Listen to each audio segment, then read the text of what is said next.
And welcome to Hill O'Brien Field here on the campus of Henley High School. It is week one of the 2024 OSAA football season, and the 2023 4A state champions are launching their title defense against a historic rival, but one they have not faced in quite some time, the 3A Lakeview Honkers. Matt Bowling here alongside Kevin Petrick. It is great to be with you tonight. Finally starting to cool down after a very warm afternoon, Kevin. It's going to be nice tonight. Matt, it seems like forever since we've been doing this, and it's exciting to get back to football. Last night was a great night out at KU. They kind of got things going here in the Basin, and it looks like a similar night. Conditions are about the same for this one here. We'll get more into that on our pregame show after this break. Matt Bowling here alongside Kevin Petrick. You're watching Henley football on mybasin.com and listening on 104.3 and 960 Sports.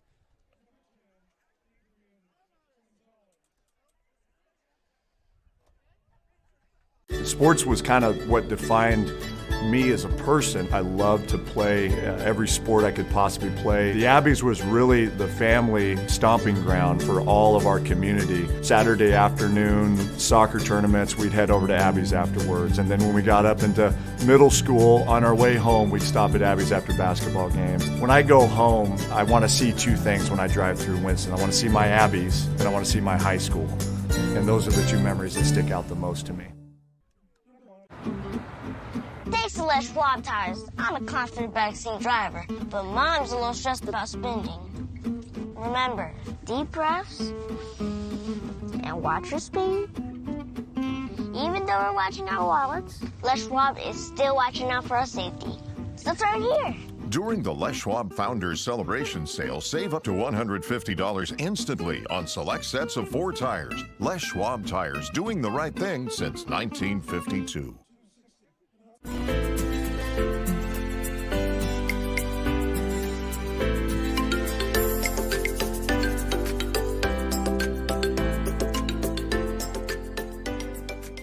At mybasin.com, we bring you the power of local radio, the pace and reach of social media, and the excitement of local sports. We do this with a team of radio professionals that is second to none. We're proud to call Klamath Falls our home. Comfortable and not corporate. At Klamath Falls Subaru, we built our business on that simple promise. Well, that and some of the best people you're ever going to meet. Hi, I'm Rob Cedar, General Manager at Klamath Falls Subaru.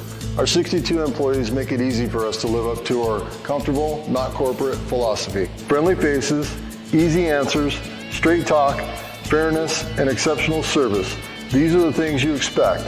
These are the things that all of our people deliver. Our management team, sales pros, certified service and body shop techs, lot attendants, and detail experts are all 100% focused on you. Local people putting their friends and neighbors first. At Klamath Falls Subaru, that's the only way we do business. It's comfortable, not corporate. Our team members also spend hundreds of hours each year supporting local charities and events through the Subaru Love Promise. That's the kind of people they are. We're very proud of them. They're your friends, they're your neighbors, they're glad to know you, and they want you to be glad to know them too.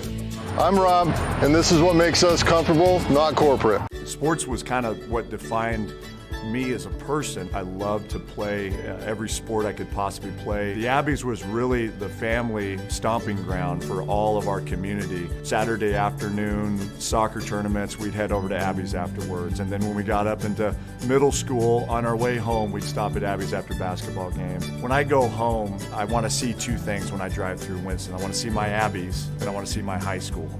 And those are the two memories that stick out the most to me. Here at Hill O'Brien Field between 4A Henley and 3A Lakeview. Now, as we mentioned before the break, these teams have a lot of history together, but they haven't played each other since 2000. That was a 62-19 win for the Hornets. Henley's first recorded matchups with Lakeview were in 1944, 80 years ago. Hornets played them twice that season. They won both games. Henley is 31-12-1 all-time against Lakeview.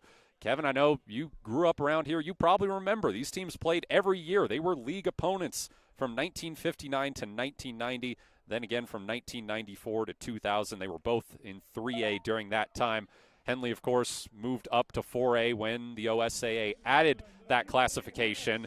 Lakeview stayed down in 3A. But these teams renewing a dormant rivalry tonight. Yeah, these teams know each other well. The fans and parents know each other well. Lakeview about 70 miles to the east of Klamath Falls, so there's a rich history here between these teams, and it'll be fun to see what happens this evening. Henley getting ready for the run out. A lot of questions for the Hornets to answer tonight.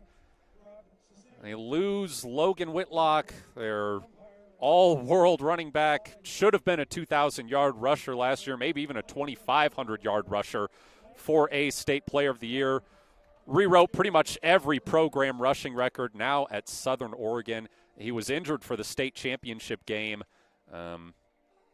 and missed a lot of time. I love to repeat this stat because it just blows my mind. Henley blew out so many of their opponents last season that Logan Whitlock sat out the equivalent of 3 full games with fourth quarters and even some second halves. So not only do they have to replace that, Joe Janney, Henley's quarterback, has to answer the question of how he will respond to becoming the focal point of this offense with Whitlock gone. Yeah, like most high school teams, when you go from year to year, it's kind of hard to predict, kind of hard to compare because you lose a lot of kids. Other teams in your league, they'll pick up some players. It's a whole different situation. I think Henley finds himself in a good spot. They return 5 or 6 really good players on each side of the ball, and then their younger players coming up, a lot of them getting their first varsity experience tonight. They'll get a chance to get in there and perform. With the first 2 or 3 or 4 games, the coaches will be able to evaluate, and then hopefully by midseason and then into the playoffs, if Henley can get there, the coaches will be confident with the team that they have. So Henley's in real good position. They really have some really good kids returning. We'll talk about that as the game progresses, and it's going to be exciting to see what happens with the new coaching staff as well. We've talked about that a little bit. A lot of new coaches here in the Basin.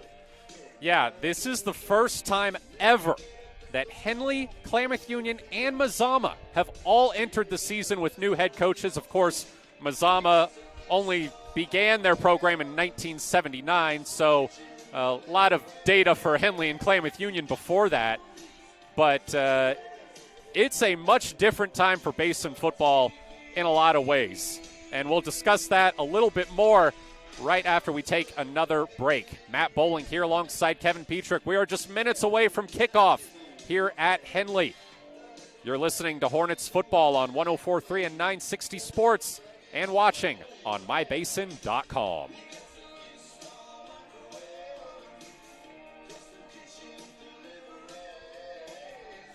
What, Ron? Great? Participate. Where does greatness start? Here, in the classroom. On the stage. In the pool. On the field. Where will your greatness take you? To better grades. To more friends. Yeah! Be great. Participate!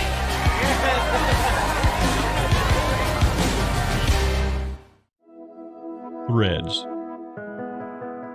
There are many threads that run through our region. There are churches and schools and Little League teams that bring us together and bind us into communities. There are roads and cars.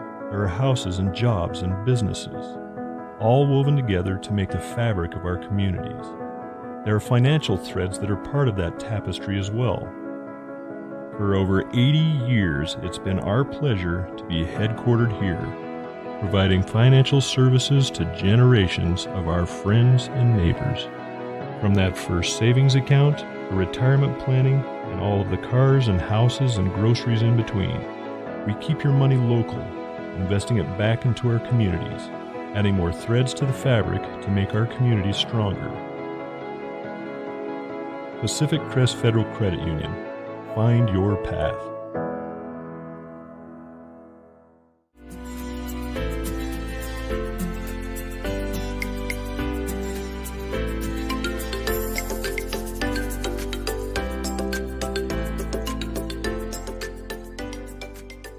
MyBasin.com, we bring you the power of local radio. The pace and reach of social media.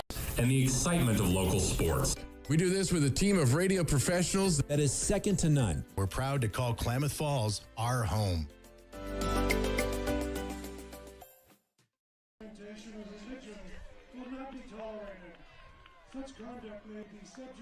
Introduce Smith Bates Marcom Solutions, your trusted partner in marketing and communication.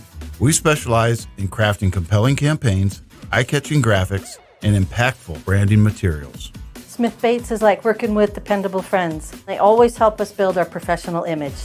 Through the innovative strategies that the team at Smith Bates suggested, we've been able to give the brand at Calor the boost that it desperately needed. Unlock your potential with Smith Bates Marcom Solutions. Sports was kind of what defined me as a person. I loved to play every sport I could possibly play. The Abbeys was really the family stomping ground for all of our community. Saturday afternoon soccer tournaments, we'd head over to Abbeys afterwards. And then when we got up into middle school, on our way home, we'd stop at Abbeys after basketball games. When I go home, I want to see two things when I drive through Winston. I want to see my Abbeys and I want to see my high school. And those are the two memories that stick out the most to me. Midfield meeting between the captains for both teams happening now. Mentioned before the break, this is uncharted territory in a lot of ways for Basin football. So much different.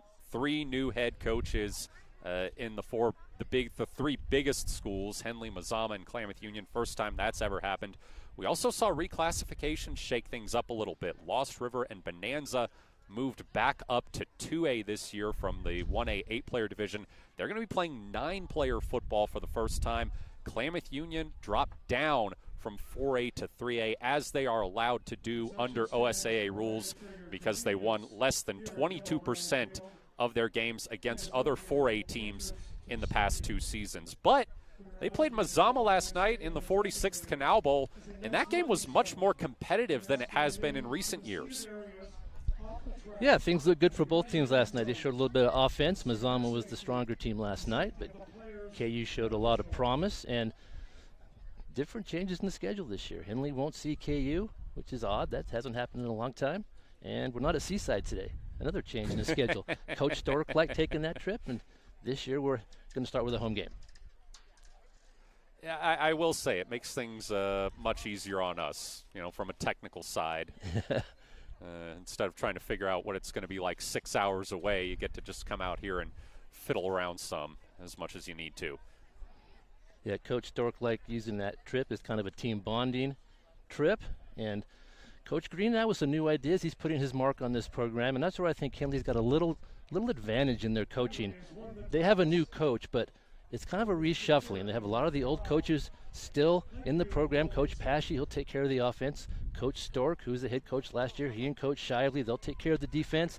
And then Coach Green, he'll make all the decisions. So it's not quite as a drastic change as we've seen across town with all new staffs. Henley won the toss and deferred, so Lakeview will receive the opening kickoff.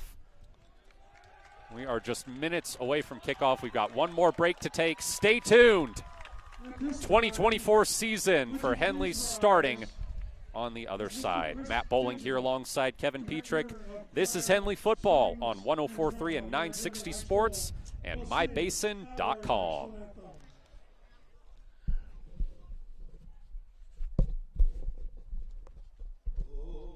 What rhymes great? Participate. Where does greatness start? Here, in the classroom. On the stage. In the pool. On the field. Where will your greatness take you? To better grades. To more friends. Yeah! Be great. Participate!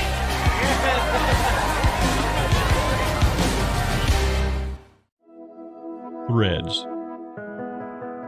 There are many threads that run through our region. There are churches and schools and Little League teams that bring us together and bind us into communities. There are roads and cars, there are houses and jobs and businesses, all woven together to make the fabric of our communities. There are financial threads that are part of that tapestry as well. For over 80 years, it's been our pleasure to be headquartered here, providing financial services to generations of our friends and neighbors.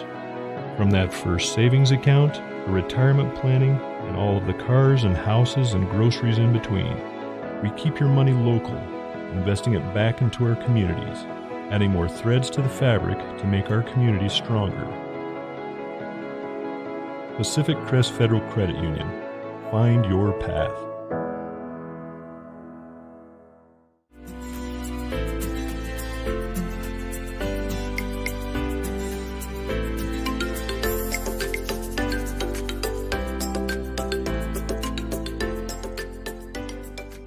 At MyBasin.com, we bring you the power of local radio. The pace and reach of social media. And the excitement of local sports. We do this with a team of radio professionals that is second to none. We're proud to call Klamath Falls our home. It's kind of what defined me as a person. I love to play every sport I could possibly play. The Abbeys was really the family stomping ground for all of our community. Saturday afternoon soccer tournaments, we'd head over to Abbeys afterwards. And then when we got up into middle school, on our way home, we'd stop at Abbeys after basketball games. When I go home, I want to see two things when I drive through Winston. I want to see my Abbeys, and I want to see my high school. And those are the two memories that stick out the most to me. Thanks to Les Schwab Tires, I'm a confident backseat driver, but Mom's a little stressed about spending. Remember, deep breaths and watch your speed. Even though we're watching our wallets, Les Schwab is still watching out for our safety. So turn here. Roll into summer. Save up to $200 instantly on a wide selection of tires and wheels. Les Schwab Tires, doing the right thing since 1952.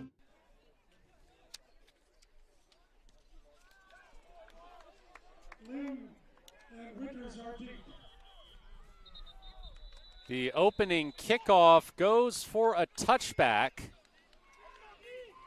So we will see the Henley defense up first. Kevin, we mentioned that Henley had a lot of questions to answer as far as guys they were replacing. Well, Lakeview does too. The Honkers lost probably their two best players from last year, their quarterback Benny Alves and their running back and linebacker Adrian Stubbs. Starting the game under center for Lakeview tonight is the junior, Colin Takini. Takini has a running back behind him, two receivers out to his left, one to the right, as they start from the 20. From under center, Takini, the pitch. It's a reverse. Trick play is caught at the 45. That was Miles Maxwell throwing to Zarek Winters. Some nice creative play calling to start the game. We always like to see that, and it paid off for Lakeview there. Connor Shively playing defense, and he really didn't get fooled on that. That could have been a long play for a touchdown, but he was there to make the tackle. So a good gain near midfield. At about the 46 with a 1st and 10 are the Honkers. Takini back in the shotgun with a back to his right, two receivers to his left, one to his right. Takes the snap, tries to run it, but does not get very far. That's a gain of 1 at the most. There's one of those returners, Nolan Sieben on the tackle, right where he was supposed to be, coming off of that edge. Good tackle, 2nd and long for Lakeview.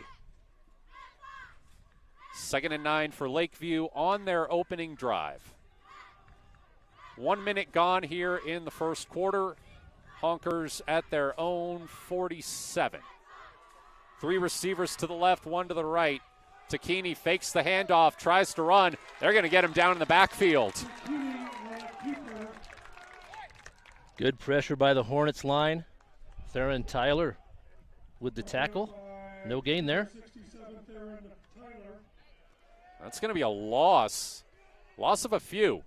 It's going to send Lakeview back to their own 45. So it'll be 3rd and 11 for the Honkers. on the opening drive of this game. That was a good push by that defensive line. They had players in the backfield. That's what you want. Put your opponent in a 3rd and long. Trips right, one to the left. Takini pressured and sacked.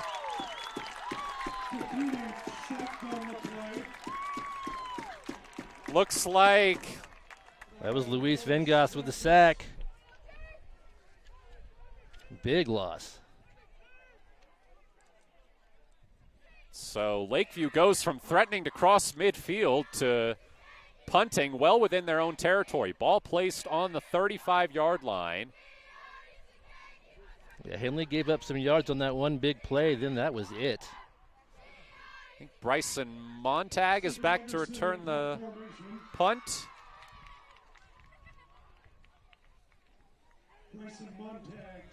The punt from Steven Anderson goes out of bounds.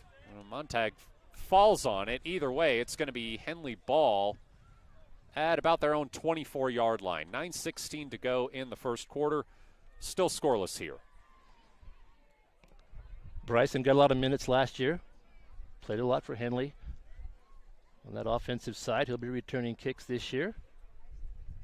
And we'll get a chance to look at Henley's offense here for the first time. So out comes Joe Janney, the player of the game from Henley's state championship win over Marist Catholic. Jason Kern will be back there as his running back. He's a very accomplished runner. He also got a lot of time last year at that position. Janney's stat line from that state championship game is one of the most ridiculous you will ever see. And we'll try to fit it in when we have a moment, but right now they're lining up. Looks like trips right, one to the left. Janney with a running back on his right hip. Janney, he'll snap, fake the handoff. Quick throw out to Connor Shively. Shively with some space. This is going to be a big gain. Connor Shively wrestled out of bounds just across the 50, running up the right sideline.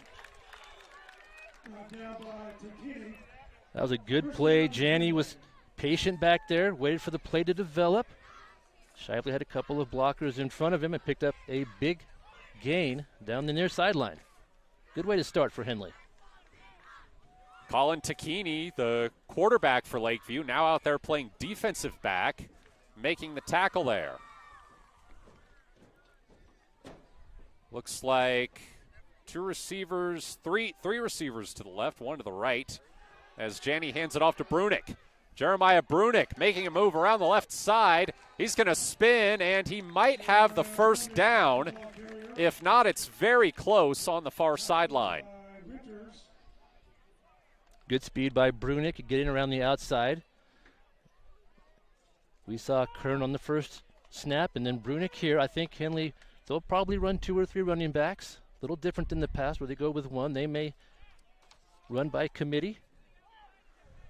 8:35 to go in the first quarter. A scoreless ball game as Henley's on their opening drive. They've got a 2nd and 1 on the Lakeview 41. Another run right up the middle, and this one's going to be inside the 35. Brunick again, the ball carrier. Last year, Janney didn't run the ball as much in the beginning of the season, and as the season progressed, he kind of became that runner that we saw at the end. This year, teams know about him. So Henley really, they run a single back, but they have 2 capable runners back there, so the defense has to really focus in on both. And right now, Kern and Brunick getting the carries. Looks like 2 receivers on either side for Janney. Henley with a 1st and 10 on the Lakeview 34, and somebody jumped offside. One thing we always see in that first game, we'll see a few penalties. Some kids getting their first varsity experience. Get the jitters out there and just try to keep those mistakes to a minimum. So that puts the ball on the Lakeview 29 with a 1st and 5. Looks like about the same formation for Henley. Man comes in motion from the left side. Janney fakes the handoff. It's going to be a quick throw out to Montag. Montag dragged down at the Lakeview 25. I'm not sure if he'll have the first down or not. This is going to be another close one. Good effort by Bryson to make that first defender miss. It could have been a play for a loss there, but he turned it into a positive, and second and very short.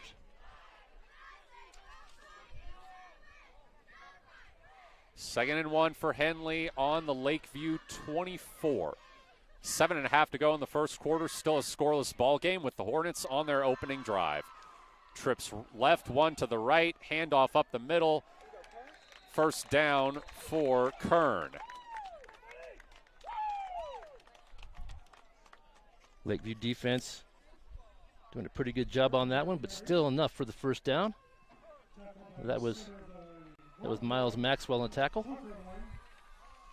for Lakeview. Fresh set of downs for Henley right there on the edge of the red zone. Two receivers on either side. Kern on the right hip of Janney. Kai Montag comes in motion out to the left side. Janney takes a snap, rolls to the right, and throws an interception. It's picked off by Redden Lim, the senior linebacker, on the right sideline. Well done by the Honkers on that play.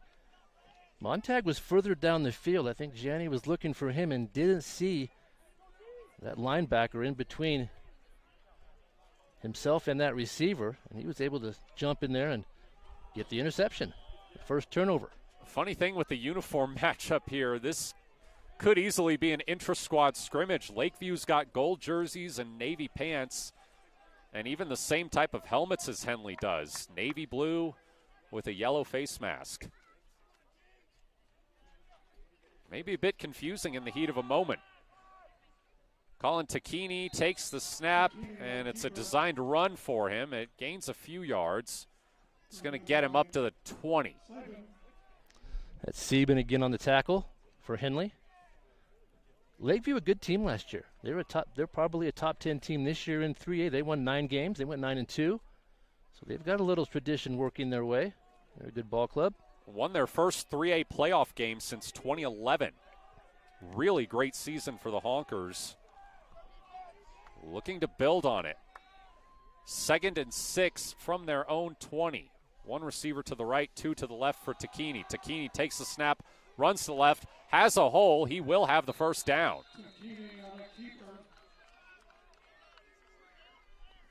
Some good blocking up front for Lakeview that time. It's like Ronan Wright in on the tackle and Jason Kern.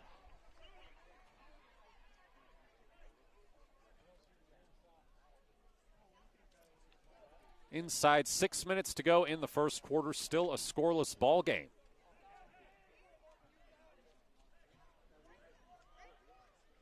Two receivers to the right, one to the left. Running back on the left hip of Tacchini. Running up the middle and getting popped is Redden Lim, who had that interception to start this Lakeview drive. That was Ronan Wright again. Real big hit there. And we're seeing some of these returnees we talked about. One of note, Joe Janney playing defense, which wasn't the case last year till he kind of had to at the end of the season. And he's back there kind of playing center field as the safety. Well, he had 2 interceptions, including a pick 6 in the state championship game when he was thrown in there on an emergency basis. So plenty of reasons to keep him there. Tacchini on the keeper, running to the left, and is a couple yards short of the first down. He gets up past the 35. We'll call it the 37. There are no individual yard lines painted on Henley's field. It's only the 5s. Carlos Alvarez, the violent tackle there. He made his point on that one. And it's 3rd and short. See if Lakeview can pick up a 3rd down conversion here. 3rd and 2 for the Honkers. Man comes in motion from the right to the left side. Now 2 receivers on the left side, 1 out to the right. And Red and Lim is on the left hip of Colin Takini. Takini takes the snap, looks, runs right. He's got plenty of room, and he gets laid out, but does get the first down. Up to about the 40. Montag with the tackle. That was a good read by Takini at quarterback there for Lakeview. I think they tried to draw the count out, maybe try to draw Henley off sides and get a first down that way. Once they snapped the ball, he just saw a lot of room. For whatever reason, there was no one on that far side, and he just took off, and he picked up the first. So smart play by the quarterback. So fresh set of downs for Lakeview on their own 41. 3:45 to go in the first quarter. It's still 0-0 here at Henley. This is only the 3rd drive of the quarter. 1 receiver on either side, 2 backs in the backfield with Takini. Handoff up the middle will gain a yard. Red and Lim on the carry and just runs right into the Henley D-line. Looks like Antonio De La Rosa with the tackle. And that'll bring up a 2nd down and long. And the officials will take a break here.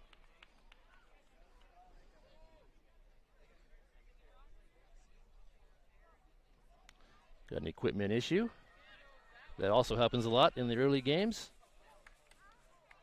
Make sure your pads are on correctly and your mouthpiece and your chin strap and all that stuff.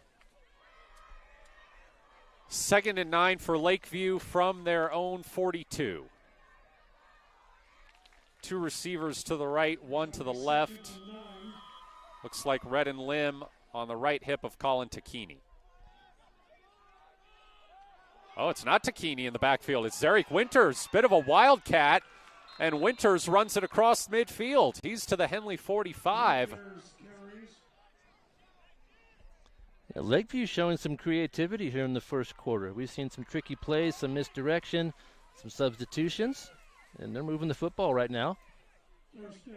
Both teams kind of taking a slow pace, taking their time. Haven't seen a lot of penalties, so that clock has run. We're under 3 minutes here to play in the first quarter. 2:40 on the clock. Looks like they're back in that wildcat formation with Winters at quarterback. 2 receivers to the left, 2 to the right. Winters will hand it off to Red and Lim muscling his way close to the Henley 40. Ronan Wright again. We called his name a lot here in this first quarter. He's coming from that linebacker position, making a lot of tackles. Well done. Brings up a 2nd and 7 for Lakeview on the Henley 42-ish. Inside 2 minutes to go in the first quarter. Still tied at 0. 2 receivers on either side, and it looks like Takini's back in at quarterback. Back to throw. Quick throw out to Winters. No, Red and Lim, rather. And that will put Lakeview on the Henley 39. So about a 3rd and 3. Kai Montag over there on the stop. Lakeview doing a nice job recognizing space and just taking what that defense is giving them early in this game. They had a little room over there, made a little flip pass, picked up a few yards. Takini in the shotgun with Lim on his right hip. 2 receivers out to the right, 1 to the left. Takini tries to run right, cuts back left, and he is wrestled down at the 40. So with 50 seconds to go in the first quarter, that is going to bring up a 4th down for Lakeview, and they're going to keep the offense on the field. That was Nathan Billy on the tackle, and that was a great example of staying in your lanes defensively. Takini tried to run right, then left. There was nowhere to go. They did a good job sealing those ends and then making the tackle on the inside. 4th and 5 for Lakeview. 25 seconds left in the first. Takini back in the shotgun. Red and Lim on his right hip. 2 receivers out to the right, 1 to the left. 10 seconds. Are they going to try to run it out? No, they'll snap it. Fake handoff. There goes Takini. Takini has a hole, and Takini has the first down. Right inside the Henley 35. And it looks like there's a 10th of a second left on the clock. Lakeview's just going ahead to the sideline, and that will do it for the first quarter. 0-0. Lakeview driving here at Henley. We'll be right back. Matt Bowling here alongside Kevin Petrick. You're watching Hornets football on mybasin.com and listening on 104.3 and 960 Sports.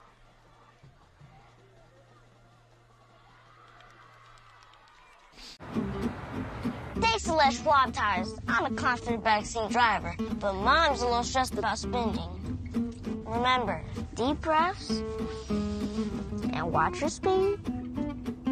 Even though we're watching our wallets, Les Schwab is still watching out for our safety. It's the third year. During the Les Schwab Founders Celebration Sale, save up to $150 instantly on select sets of 4 tires. Les Schwab Tires, doing the right thing since 1952.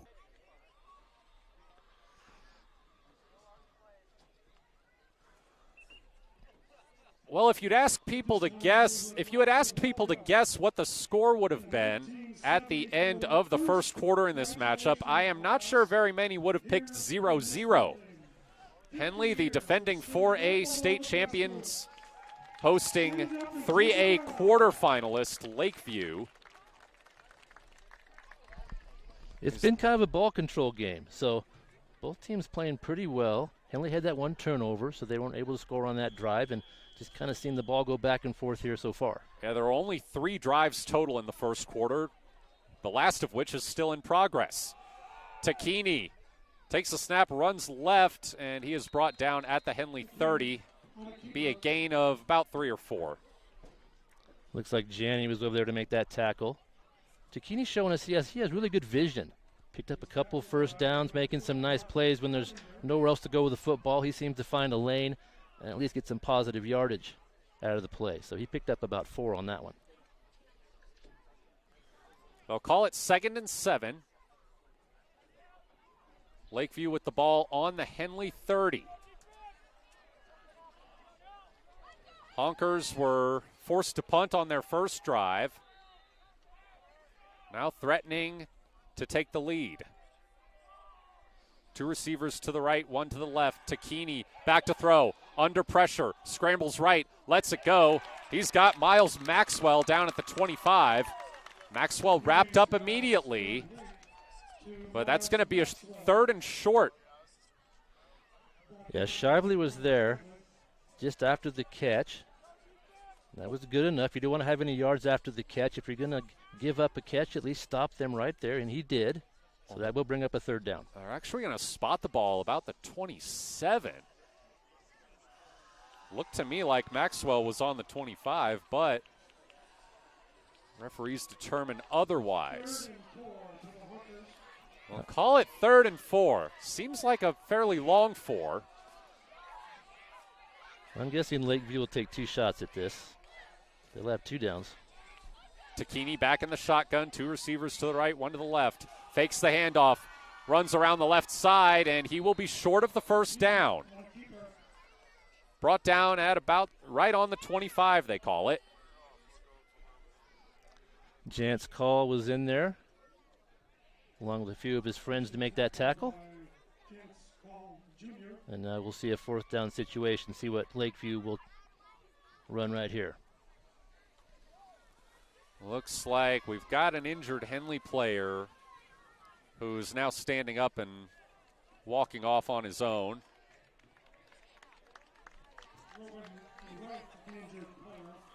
It's Ronan Wright. He looks okay. He's made a lot of plays here in this game so far. So a 4th and 2 for Lakeview on the Henley 25. Honkers have already converted 1 4th down this drive.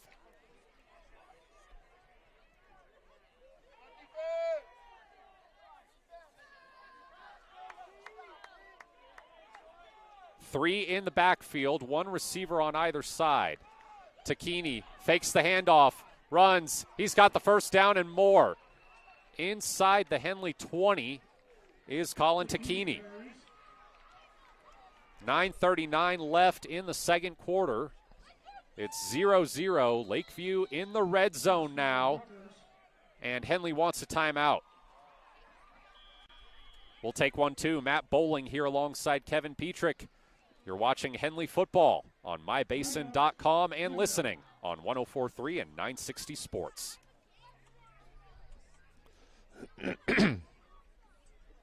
Sports was kind of what defined me as a person. I loved to play every sport I could possibly play. The Abbeys was really the family stomping ground for all of our community. Saturday afternoon soccer tournaments, we'd head over to Abbeys afterwards. And then when we got up into middle school, on our way home, we'd stop at Abbeys after basketball games. When I go home, I want to see 2 things when I drive through Winston. I want to see my Abbeys, and I want to see my high school.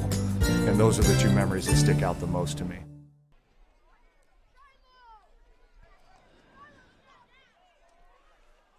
9:39 to go in the first half of a 0-0 ball game, and it's 3A Lakeview with a red zone possession. This is only the 3rd drive of the game. The Honkers have converted 2 4th downs to get to this point. If I had to guess that Henley timeout, they need to account for the quarterback. The quarterback has picked up a lot of first downs. No one's really accounted for him. We'll see if they can fix that. Takini lines up under center with 2 receivers on either side and a running back behind him. He hands it off to Zarek Winters, who gets just about nothing. No room on the inside. Venegas on the tackle for Henley. That was Redden Lim on the carry. Both Lim and Winters have featured in the backfield so far. Henley has looked pretty good defensively between the tackles. I think most of Lakeview's damage has come on the outside. We'll see what kind of a play they call here on 2nd and long. Under 9 minutes to go. 2nd and 11 for Lakeview on the Henley 20. 2 receivers on either side. Lim on the right hip of Takini. Takini under pressure. Gets out of the sack. Breaks up the middle, and he is brought down after a gain. Ball may have come out there. They'll say he was down. Trapper Kundal in pursuit there. He makes the tackle. Takini was slippery back there.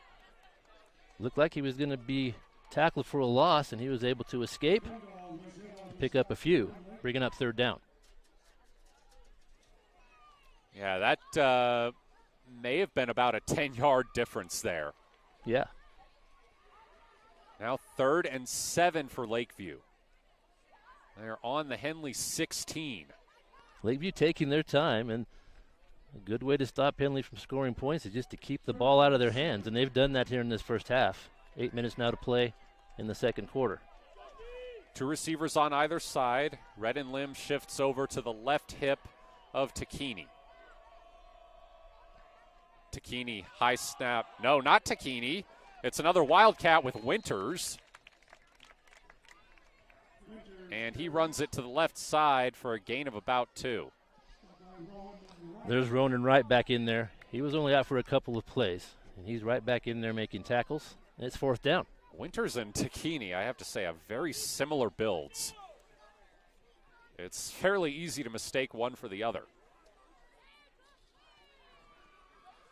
And they are shifting them in and out of the lineup. Looks like it is Takini back in at quarterback, as Lakeview has a 4th and 6. Redden Lim on his right hip, 2 receivers on either side. Can the Honkers make it 3 for 3 on 4th down? Takini, the throw. He's got Winters. No, it's Lim. Lim, ball comes out, and the referee says he's down on the 1-yard line. That was a crazy play, Matt. Made the catch, did a good job getting down to the goal line. Looked like he was going to score. He just kind of collapsed right before he got to the goal line. And the ball popped out, but the officials say his knees hit first. And that's what we're looking at here. First and goal. First and goal, Lakeview from the 1. 6:45 to go in the second quarter.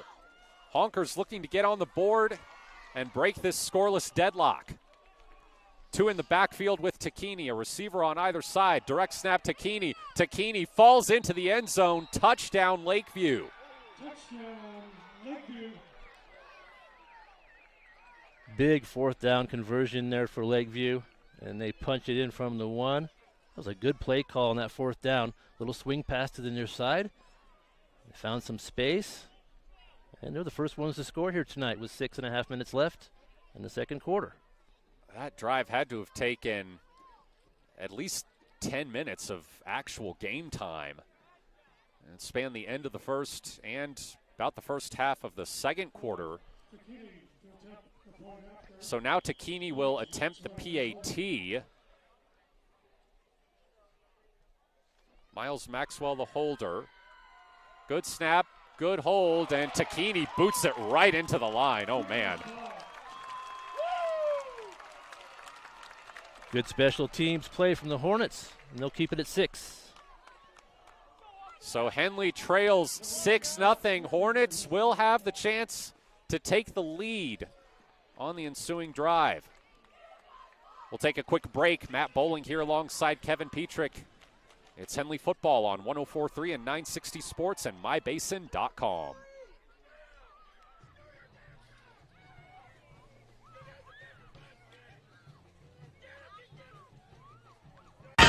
What rhymes with great? Participate. Where does greatness start? Here, in the classroom. On the stage. In the pool. On the field. Where will your greatness take you? To better grades. To more friends. Yeah! Be great. Participate!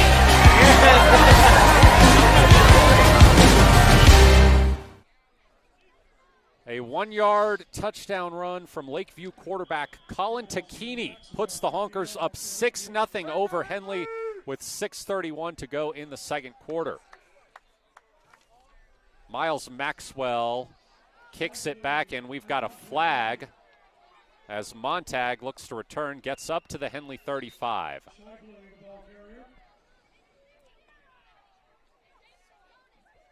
We'll see what the penalty is here. It was thrown early, just as the ball was kicked. So it's probably an offsides of some sort. Someone not lined up correctly.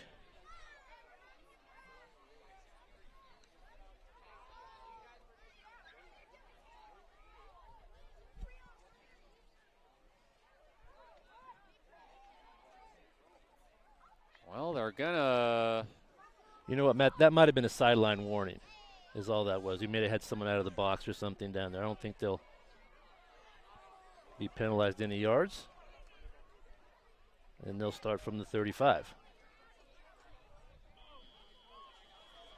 So, bunch formation, 3 receivers on the left side, 1 out to the right.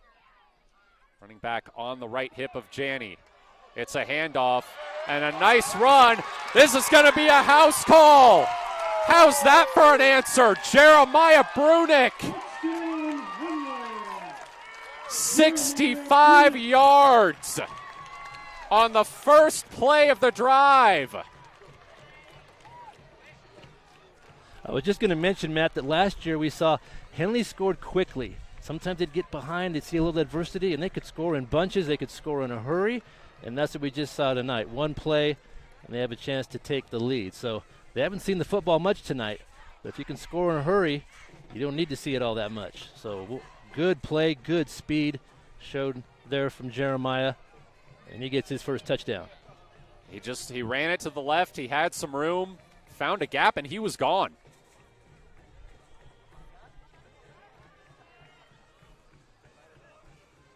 PAT attempt now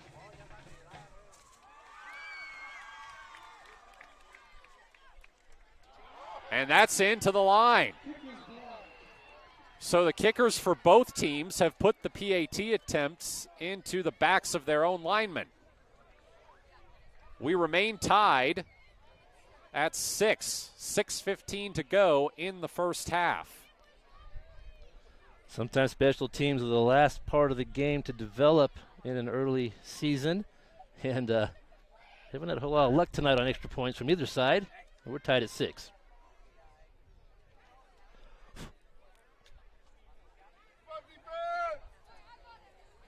Good response there from Henley. That's what you want to see. Get a little bit of adversity out there, see how you respond, and they did it just what you want to do. Got those points back in a hurry. And now we'll see Lakeview's offense again. Lakeview's offense has been terrific on converting 3rd and 4th downs tonight. They had a really long drive that took a better part of the first and second quarter. And they've done a good job controlling the football so far. Looks like there's a 61 is the kicker for Henley, but I don't think we have a 61 on our roster. Yeah, he's not listed. We'll see if we can figure that out. Love a mystery player. Just adds so much intrigue.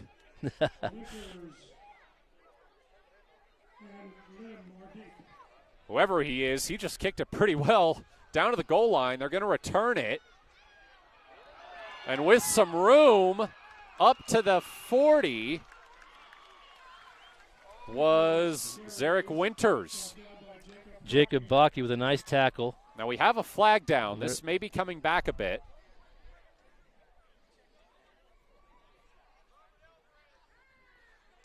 So it's 6-6 with 6:08 to go in the first half.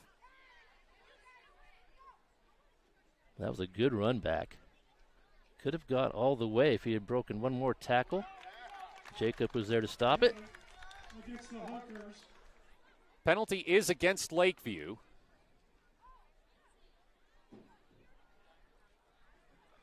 So that's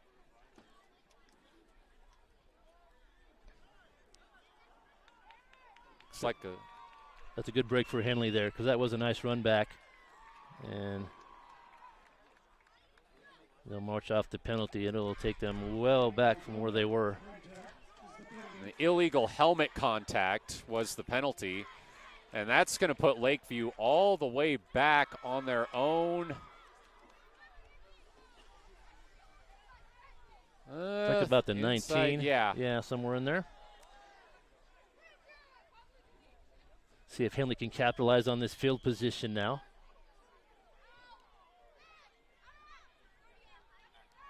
See if they can stop some of those 3rd and 4th down conversions. Got to get this defense off the field a little sooner and get that offense back out there.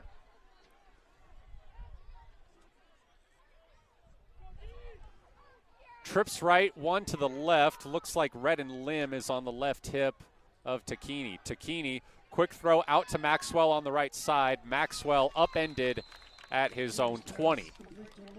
Very short gain. Yeah, Henley had that defended just the way you want to defend it. He made the catch, but very short gain. You can live with that. Jason Kern making the tackle.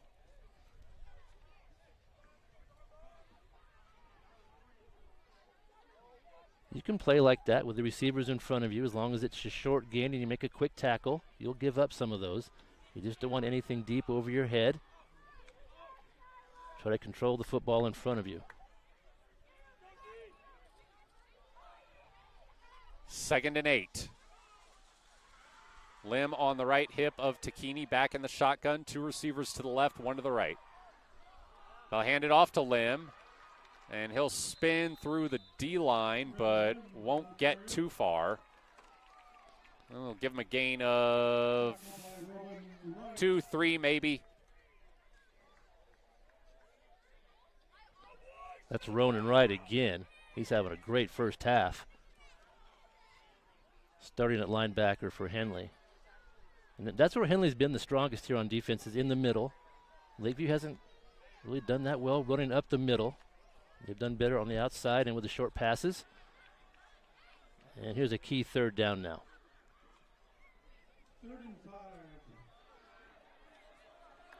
3rd and 5 for Lakeview.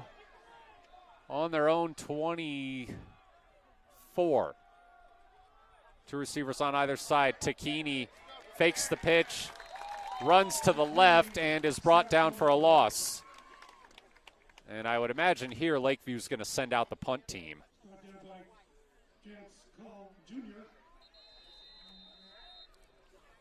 Jant's call with the tackle, and Henley making some good adjustments. Coaching staff's known for that. Over the years, they've seen a little bit of Lakeview's offense now, make some changes and see if they can stop them here and force them into a punt. Lakeview calls timeout. We are still tied at 6 with 4:10 to go in the first half. Matt Bowling here alongside Kevin Petrick. You're watching Henley football on mybasin.com and listening on 104.3 and 960 Sports.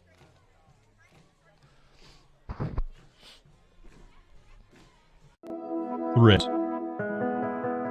There are many threads that run through our region. There are churches and schools and Little League teams that bring us together and bind us into communities. There are roads and cars. There are houses and jobs and businesses, all woven together to make the fabric of our communities. There are financial threads that are part of that tapestry as well. For over 80 years, it's been our pleasure to be headquartered here, providing financial services to generations of our friends and neighbors. From that first savings account, to retirement planning, and all of the cars and for Lakeview, as you can see on the stream, we've got a beautiful sunset here tonight. Lots of people taking some pictures. I saw you doing it too, Kevin. Yes, I did. I have to admit. It's definitely picture worthy. Looks like Lakeview is going to punt, and they kick it to about the Henley 40, where it is fielded and returned by Montag. Montag across midfield. Bryson Montag wrestled out of bounds inside the Lakeview 45. Nice return for the senior. Good work from Bryson Montag there. He's taking over returning kicks, and probably the most important thing you have to do as a kick returner, you have to decide whether or not it's returnable at all, whether you just make the catch, call a fair catch. That time he recognized he had a lot of room, and he gained a lot of field position for Henley on that play. It's a good start for the Hornets. Just under 4 minutes now here in the half. Henley will start on the Lakeview 43. Joe Janney back there with Jason Kern on his right hip. They'll have trips right, one to the left.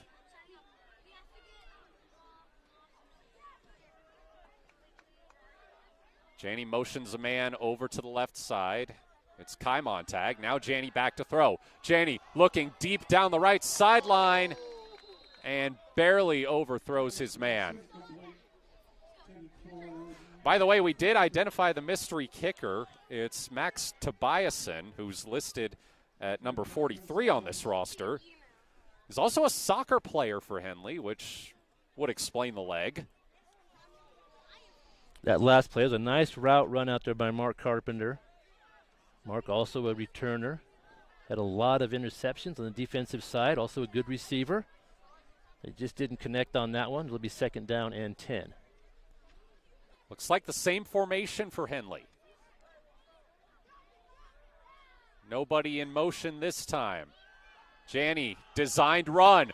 Slips through the D-line. Out to the right side. He's got the first down and more. Joe Janney into the red zone. Out of bounds near the 10-yard line. Coach Pashy is so good at that. You'll kind of forget about Joe back there. You run some plays, you hand it off, you throw deep. All of a sudden, you design a run for him, and he's an excellent runner. And he picked up a bunch right there. Henley knocking on the door with a first down. That is a 1st and 10 for Henley on the Lakeview 11. 3:20 left in the first half of a tie ball game, 6-6. Handoff, run around the left side, spin move, and down at the 1-yard line, Jeremiah Brunick Another nice run for him. That was a good run to the near side. He got a terrific block, a sustained block from Kai Montag out there. He wouldn't have been able to pick up those yards without that block. And that's one thing Henley's been very good at the last few years is downfield blocking. We'll be looking at that tonight. So far, doing a fine job. First and goal for Henley at the 2-yard line. Trips right, one to the left. Looks like Trapper Kundal on the right hip of Janney. He gets the handoff, and he is held up short of the goal line. Not quite able to break this tie. We're tied at 6. Just over 2 minutes to play now in the first half. Henley showing good patience, but just trying to execute, even though the game is close. We'll try to punch this in. Looks like the same formation. Kundal on the left hip of Janney now. He fakes the handoff, throws. What a dart. Touchdown, Henley. That was a dart. He threw that ball hard. Just a short little post route to Mark Carpenter. And a passing touchdown for the Hornets.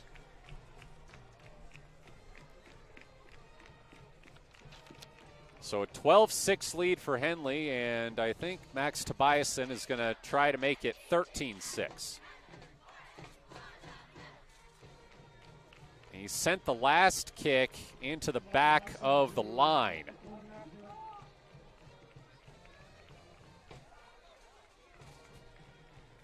Good snap, good hold, and this time it's blocked.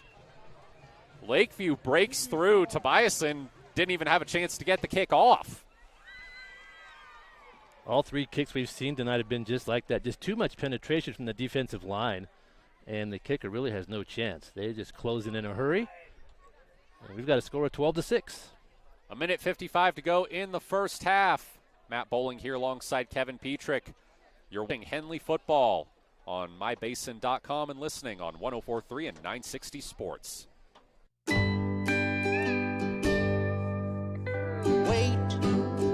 all I do is wait. So lonely, I just sigh and moan. Seems like I've been waiting forever, wondering if you're coming home. I just saw your face, I know you're coming home. I swear there is no place that feels as good as home. And then I heard your voice, I know you're coming home. I know you're coming home. This is where unconditional love and immeasurable happiness reside. This is home. Coltwell Banker, where home begins.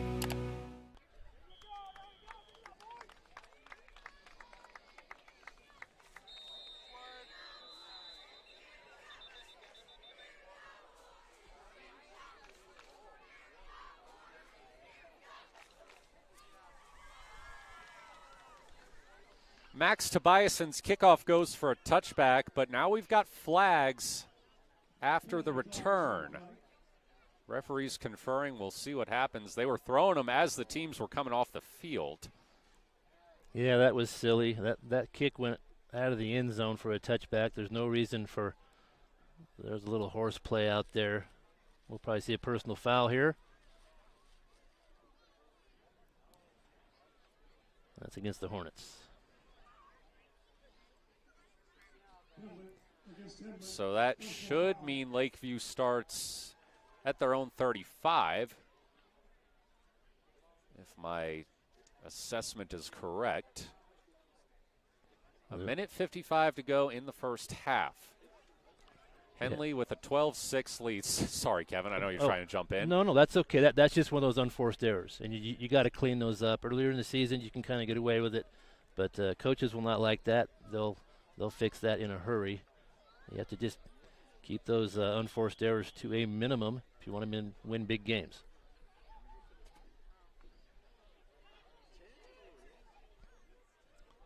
Lakeview now got a couple minutes, 1:55 left here in the half to try to put together a drive, get some more points. They will start on their own 35 with Takini back in the shotgun. Lim to his right, 2 receivers to the left, 1 to the right. Takini rolling out, looking to throw, under pressure and sacked. Back at the 30. Jason Kern with the sack. He's been active tonight in this first half, playing good defense, and that was what you might call a secondary sack. He had nowhere to throw the football. Really good coverage down the field from the Henley defensive backs. And they're going to use a timeout. We'll take 1-2. Matt Bowling here alongside Kevin Petrick. This is Henley Football on 104.3 and 960 Sports and mybasin.com.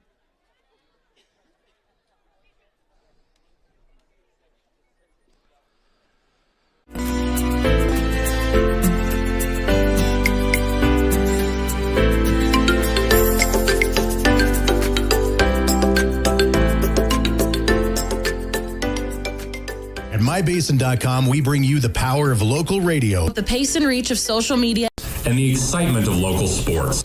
We do this with a team of radio professionals that is second to none. We're proud to call Klamath Falls our home.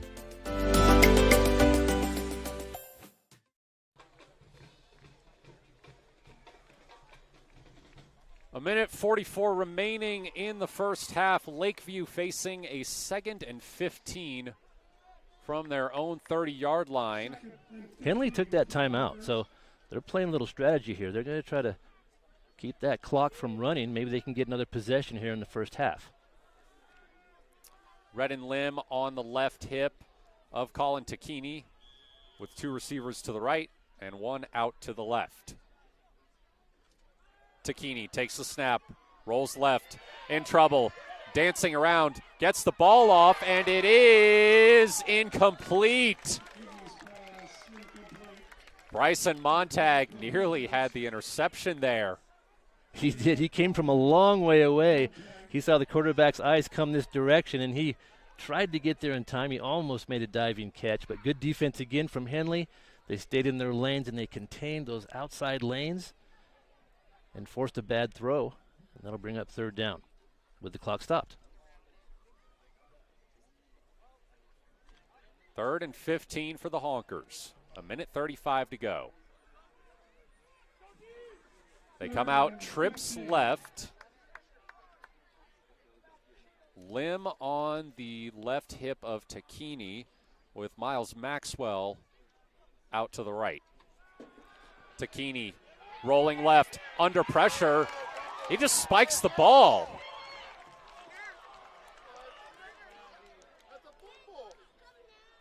That should be intentional grounding, right? You can't have it both ways there, in my opinion. That's either a fumble or intentional grounding, because he did just spike the football. And if not, it was a fumble. Yeah, they're going to call incomplete pass there, but it doesn't seem like a legal play. No. But it will bring up 4th down. So I think the Hornets will see the football again. Good rush again. Another good play by Ronan Wright. He picked up that football despite the whistle, because you never know, just in case. Good heads-up play there from the Henley defense. So it's going to be Mark Carpenter to return the punt right around his own 35.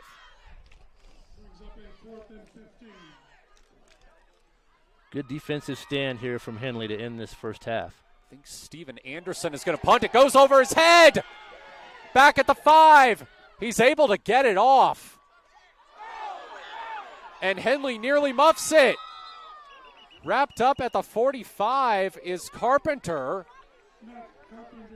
That was quite a turn. Almost a disaster for Henley, but they will get possession. What a heads-up play by the punter. Sometimes that ball gets over your head. It's easy to kind of lose your sense of where you are, but he kept his cool, picked up the football, and made a nice punt, got a good roll, almost got a turnover when it was mishandled. So a good result for Lakeview and for Henley as well, as they will keep the football. And they've got about a minute 19 here to try to put some more points up in this first half. Got a Lakeview player down on one knee. Yeah, that's Winters. He's had a great game. Yeah, he's played well so far. Looks like he's going to be okay. Yeah. Jogging off. Just needed a moment to catch his breath, it looks like. Yeah, there was a collision down there. Winters was down there with Shively and Carpenter. They were all kind of chasing the football. And now we'll see if Henley can get that quick strike once again. Just over a minute to go. Hornets starting on their own 43. Henley's done well mixing up the plays like they always do. You don't really know what's coming. They'll run the football. They'll throw. They're comfortable doing either one. And they'll have to manage the clock here. Trips right, one to the left. Man comes in motion. Back on the right hip of Joe Janney. Janney back to throw. Janney going deep. Open down the sideline and dropped. Mark Carpenter would have had a massive gain, perhaps a touchdown. That pass was perfectly thrown, and what a good play call. Henley brought the man in motion, and one of the defensive backs followed him. So that tells you it's a man-to-man defense, and Carpenter was all by himself on this side. Janney saw it. He beat him down the field. Just a well-run play. They just couldn't make the grab. So a lot of good on that play for Henley. Just couldn't complete it. And it'll bring up a second down. That was a very pretty ball from Joe Janney. Yeah. Now he's got two receivers on either side, and whistle blows. What do we have here? Looks like somebody might have just lined up. Offsides. Yeah, they'll call offside on Lakeview, and that'll move the ball up to the Henley 48. Make it 2nd and 5. A minute 13 to go. Henley leading 12-6. Trying to make this a two-possession game at the half. Hornets receive the second half kickoff also. They come out, trips right, one to the left. Janney looking to throw. Floats one over the head of Montag. Those two did not quite seem to be on the same page there. Yeah, Montag, he was open over there. He did a little flag route to the outside, 10 and out. And the ball just kind of sailed away from him out of bounds. And that leaves a third and about 5 for Henley. Trips right again with one to the left. Looks like Brunick on the right hip of Janney. Janney back to throw again. It's a screen. He's got Brunick, and Brunick's across the 50. Brunick with a hole down to the 30. Tackled out of bounds at the 25. I've always liked that play, that little middle screen. You let that line come through, and they think they're going to get the quarterback. He just dumps it right over the top, and all of a sudden you've got a running back with blockers. That's a big gainer for the Hornets. Good play call. Another injured Lakeview player down at the 30. He's sitting up. Henley's making the most of this drive time-wise. Still over a minute to go. They didn't inherit that much time on the clock, but they'll have time to finish this drive if they keep moving the ball. It's Tommy Gallagher, the junior, being helped off. Well, not helped much. He's walking under his own power. 61 seconds left in the first half. Henley with a fresh set of downs on the Lakeview 26. They've really been able to keep Lakeview off balance on this drive. We'll see if that continues. Trips right, one to the left. Brunick on the left hip of Janney. Janney looking to throw with time. Floats one down the field. Caught. Touchdown. Jeremiah Brunick.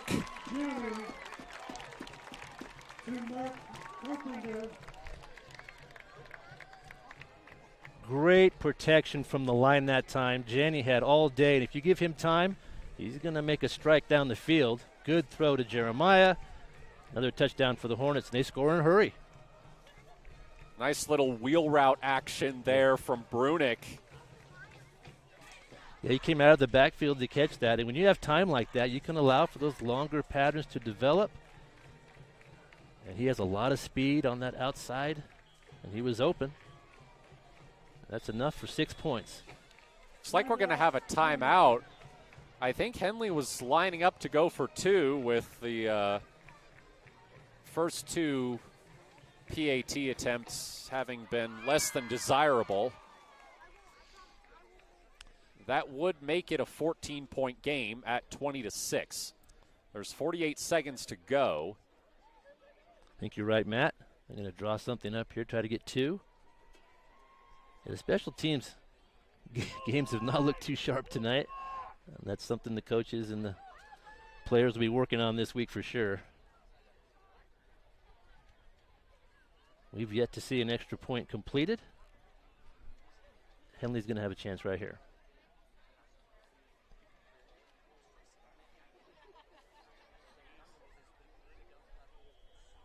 Well, looks like they're going to try to kick it again. Still Tobiasen. Good snap, good hold, kick is up, and this one is good. Third time's the charm for the Henley PAT unit, and the Hornets take a 19-6 lead with 48 seconds to go in the first half. We'll keep it here for you. Whatever the coaches said was right on the money, because that kick looked good. Henley converts, and they lead now 19-6 with 48 seconds left to play in the half. Took Henley a while to gain some momentum. Lakeview controlled the football for much of the first quarter and part of that second quarter, but now Henley starting to get that offense clicking a little bit, and they put up 19 points here in this quarter. And we had no scoring in that first quarter, so all the points have come here in the second. Tobiasen set to kick. And I always like at this level, if you can have a kid that can kick it out of the end zone, just do it. Because run backs are dangerous. You can get points. You can swing the game with a kick return. So if you're able to kick it out, that's a valuable weapon to have on your side. Max Tobiasen, as we mentioned, a soccer player for Henley, but his head soccer coach, Lupe Gonzalez, when asked about him, had a bit of an interesting description, called him a football player disguised as a soccer player. Well, he's done a nice job here on these kickoffs. That one also goes out of the end zone. Well out of the end zone. Yeah. Always good to have a kicker, as you just said, Kevin, that can get those touchbacks. Yeah, you can't take that for granted. Not every team has a player that can do that. That's a good weapon for the Hornets.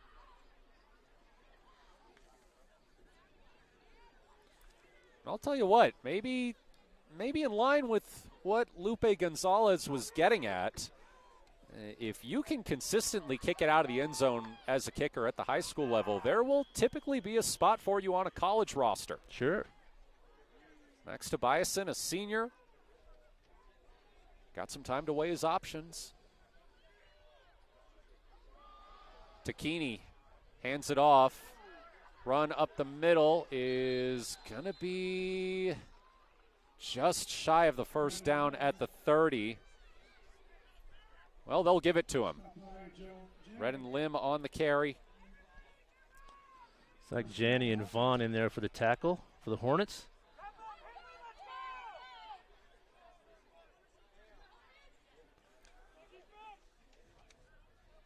Looks like two in the backfield with Takini.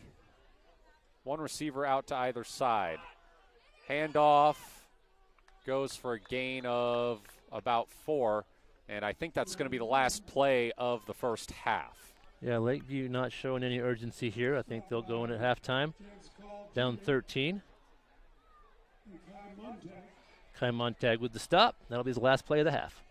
The Honkers took a 6-0 lead but Henley has responded with 19 unanswered points. The defending 4A state champions looking to extend their winning streak to 14 as they lead 19-6 at halftime. Matt Bowling here alongside Kevin Petrick. This is Henley football on 104.3 and 960 Sports and mybasin.com.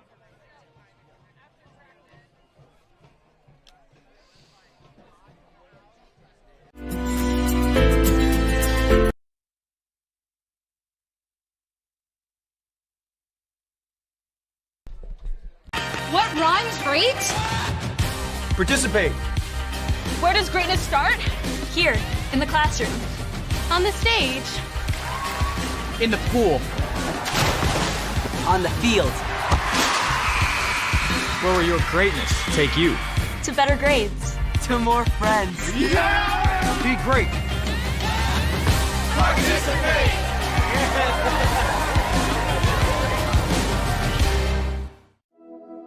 Threads. There are many threads that run through our region. There are churches and schools and little league teams that bring us together and bind us into communities. There are roads and cars. There are houses and jobs and businesses, all woven together to make the fabric of our communities. There are financial threads that are part of that tapestry as well.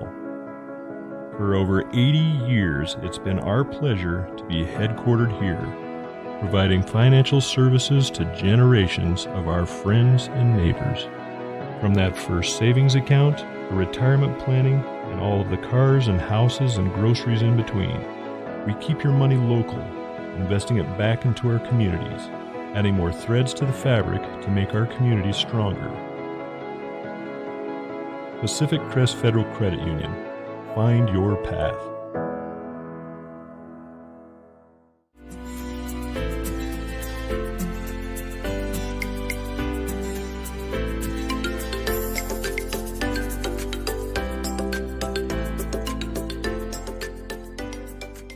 At mybasin.com, we bring you the power of local radio, The pace and reach of social media, and the excitement of local sports. We do this with a team of radio professionals that is second to none. We're proud to call Klamath Falls our home. Sports was kind of what defined me as a person. I loved to play every sport I could possibly play. The Abbeys was really the family stomping ground for all of our community. Saturday afternoon soccer tournaments, we'd head over to Abbeys afterwards. And then when we got up into middle school, on our way home, we'd stop at Abbeys after basketball games. When I go home, I want to see two things when I drive through Winston. I want to see my Abbeys and I want to see my high school. And those are the two memories that stick out the most to me. Thanks to Les Schwab Tires, I'm a confident backseat driver, but Mom's a little stressed about spending. Remember, deep breaths and watch your speed.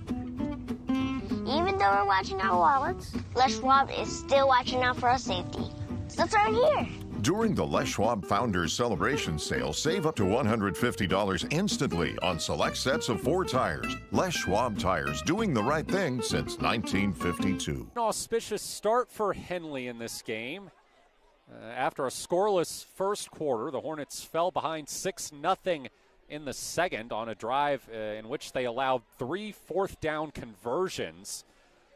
But they have found their footing, and they lead 19-6. Here at halftime. Yeah, after that initial score from Lakeview, that very next play they scored, and they've scored 19 straight to take that 19-6 lead here at the half. Saw a lot of good things in that first half. I thought Lakeview's ball control coming out was really impressive, and I like how they were creative with their play calling. They ran a couple trick plays, did a lot of quarterback runs around the outside. Henley made some good adjustments, though. I think that was the key to the second part of the first half there was Henley made some good adjustments, and their offense started to kind of get more comfortable with some of the new talent that they have out there. And Brunick had a good first half. Janney also played well, and I think that's what Henley's looking for here. So a lot of improvement on the Henley side. Lakeview's going to need to find a way to maybe extend some drives now on offense and stop that quick strike Henley offense. Yeah, Joe Janney, I think, nice job bouncing back after that early interception. This is not a guy who makes a ton of mistakes. He only had 5 interceptions all of last season, 59.2% completion rate. I mean, his progression over the course of last year was something. I know I've been around football for a while, and I can't think of any players that I've seen just blossom like that over the course of 1 year. I mean, he started out really as kind of more of a game manager, just handing the ball off to Logan Whitlock. But eventually he found a spot in the running game for himself. He's clearly been working on the passing aspect of it. We saw some really nice throws from him tonight. Just barely missed a few receivers, but I think once he gets settled in, it's going to be dangerous. Yeah, Matt, it's a good point. He has excellent talent, and you're right. Last year started as a sophomore. Showed a lot of growth, and then he's picking up where he left off right here. His offensive line has been terrific. In that second quarter, he had all the time he needed to throw, and if he gets that luxury, he'll be dangerous back there. Now, we said we'd mention his stat line from the state championship game, and well, we've got some time here at the half, so let's go over that. He completed 13 of 20 passes for 133 yards. And 1 touchdown with 1 interception. That 1 interception was tipped a couple times. He ran for 180 yards and 4 touchdowns on 19 carries. And on defense, playing at defensive back on an emergency basis, he recorded 3 tackles, a pass breakup, and 2 interceptions, including a pick 6. No surprise Henley has put him out there at defensive back some tonight. Yeah, I was going to say, when you see someone play that well, they're a valuable part of your defense. You're going to get some playing time. So, yes, he's done a good job playing some safety on the defensive side as well. Also, Ronan Wright impressed me tonight. He's new to the starting lineup. A lot of tackles for Ronan. He's in on a lot of plays, so good work by him. Jeremiah Brunick has been running the ball really well, too. He also had a nice touchdown reception on a wheel route. You know, as we said at the beginning, there were a lot of questions coming in about how Henley would approach the run game without Logan Whitlock. Jeremiah Brunick was one of those guys that we saw some last year in garbage time after Logan Whitlock moved to the bench with Henley up, putting the running clock on so many of their opponents. It can be tough to differentiate garbage time carries from significant carries, but right. Yeah.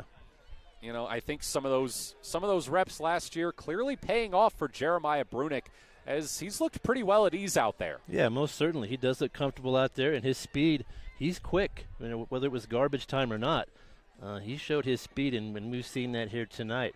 Also helping out, Jason Kern has played running back as well, and he's played a lot of good defensive snaps as well, and that's what we'll see. We'll see if some of those Henley players can play on both sides of the ball. That's going to help them to win some games also. Got about 7 minutes left on the halftime clock. We'll take another quick break. When we come back, we'll get into some of the other action that's been going on around the basin. Matt Bowling here alongside Kevin Petrick. You're listening to Henley Football on 104.3 and 960 Sports and watching on mybasin.com.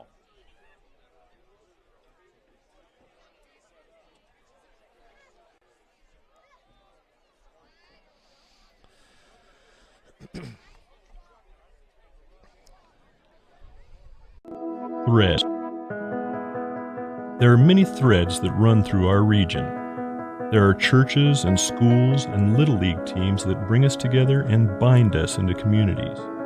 There are roads and cars. There are houses and jobs and businesses, all woven together to make the fabric of our communities.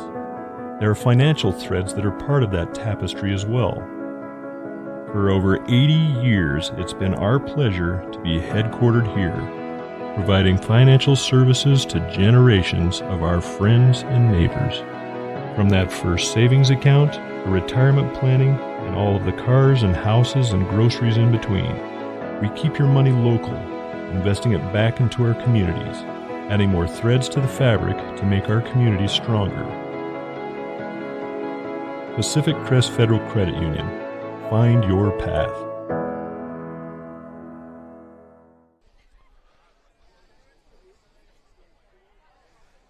Henley 19, Lakeview 6 here at halftime of the Hornets season opener. Matt Bowling here alongside Kevin Petrick. Henley actually one of the last teams in the Basin to get going this year. Lost River and Cross Point Christian started things off last week with week 0 matchups.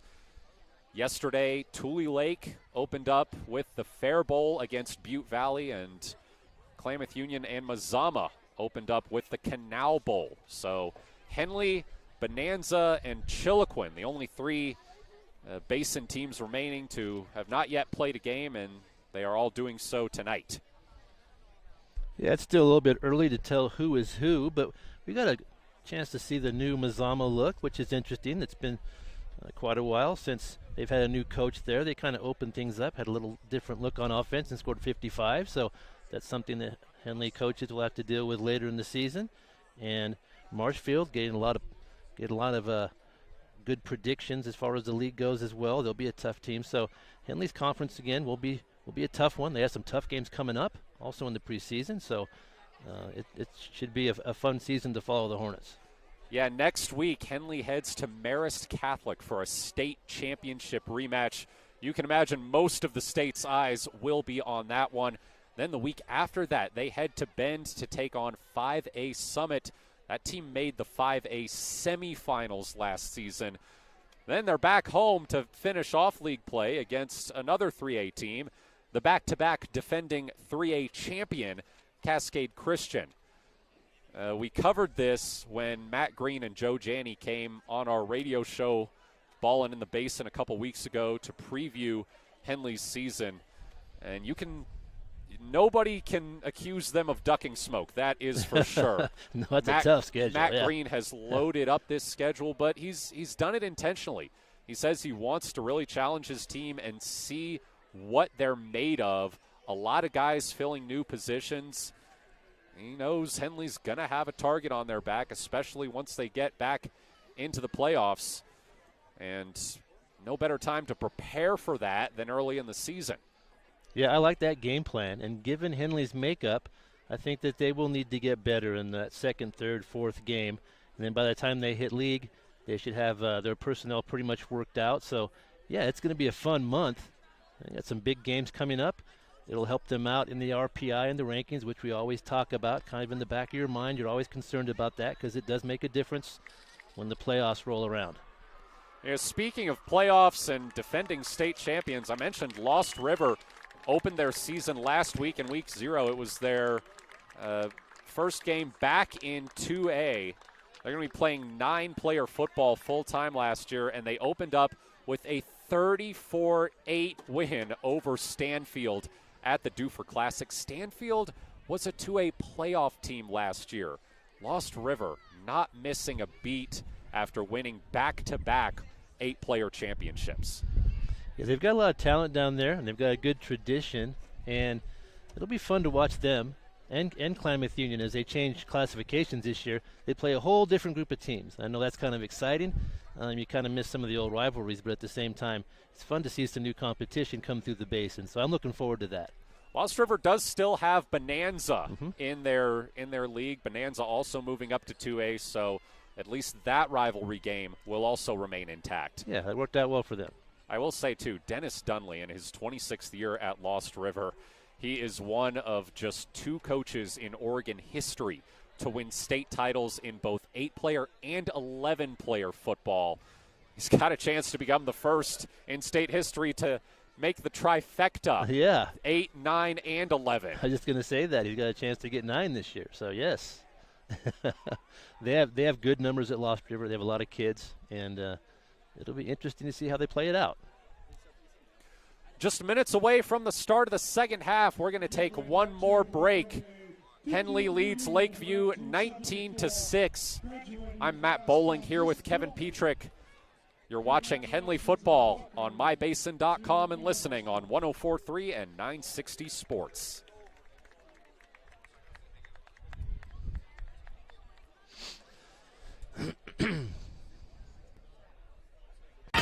What rhymes with great? Participate. Where does greatness start? Here, in the classroom. On the stage. In the pool.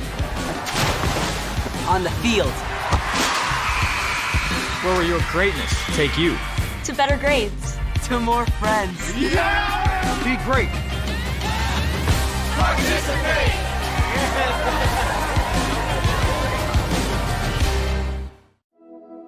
Threads.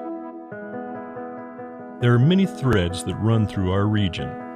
There are churches and schools and Little League teams that bring us together and bind us into communities. There are roads and cars, there are houses and jobs and businesses, all woven together to make the fabric of our communities. There are financial threads that are part of that tapestry as well. For over 80 years, it's been our pleasure to be headquartered here, providing financial services to generations of our friends and neighbors. From that first savings account, the retirement planning, and all of the cars and houses and groceries in between, we keep your money local, investing it back into our communities, adding more threads to the fabric to make our communities stronger. Pacific Crest Federal Credit Union. Find your path.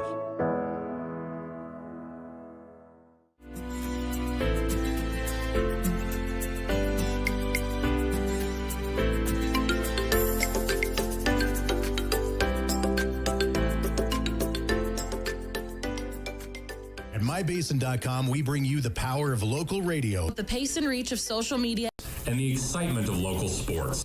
We do this with a team of radio professionals that is second to none. We're proud to call Klamath Falls our home.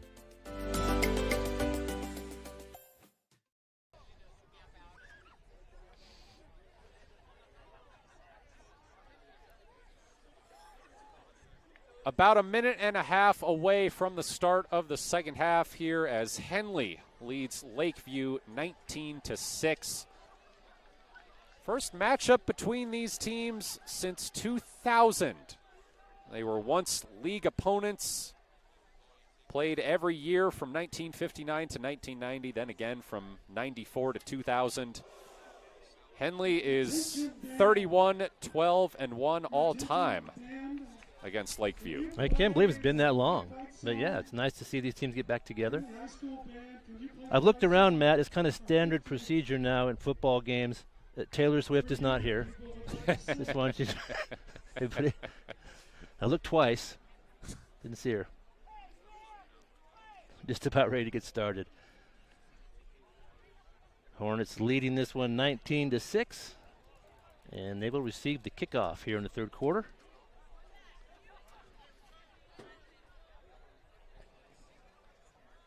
Chance to really seize control of this game on the opening drive of the second half.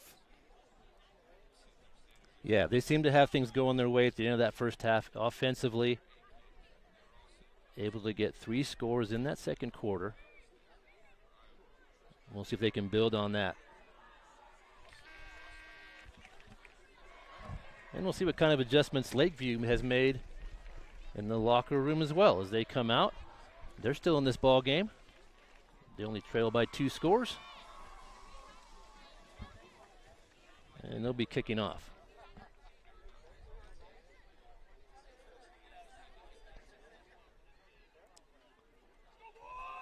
It's like Bryson Montag and Connor Shively back to field this kick. And Miles Maxwell handling the kickoff duties for the Honkers.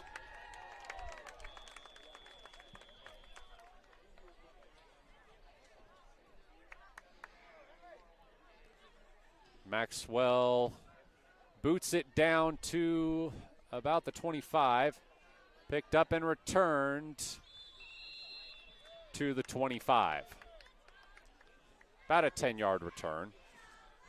Bryson Montag made a nice job fielding that kick. It was kind of a low grounder.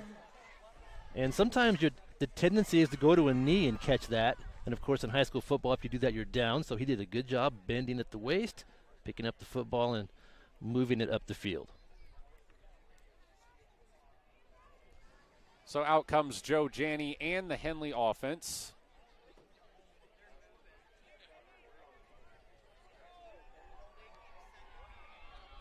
Trips right. one to the left.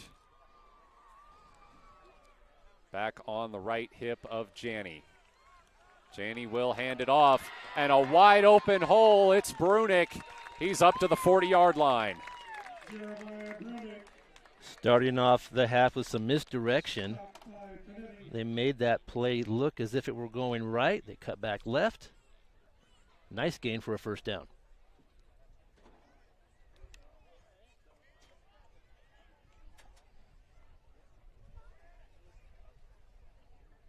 First down, Henley.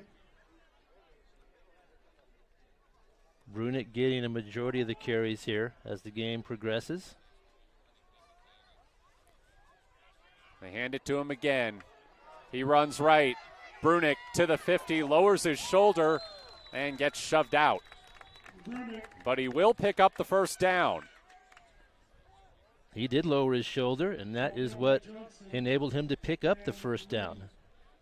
Good job engaging contact, running through the play. Nicely done. Henley moving the chains on back-to-back plays on the opening drive of the third quarter. They lead 19-6. Two receivers on either side. And looks like Kern is there on the right hip of Janney.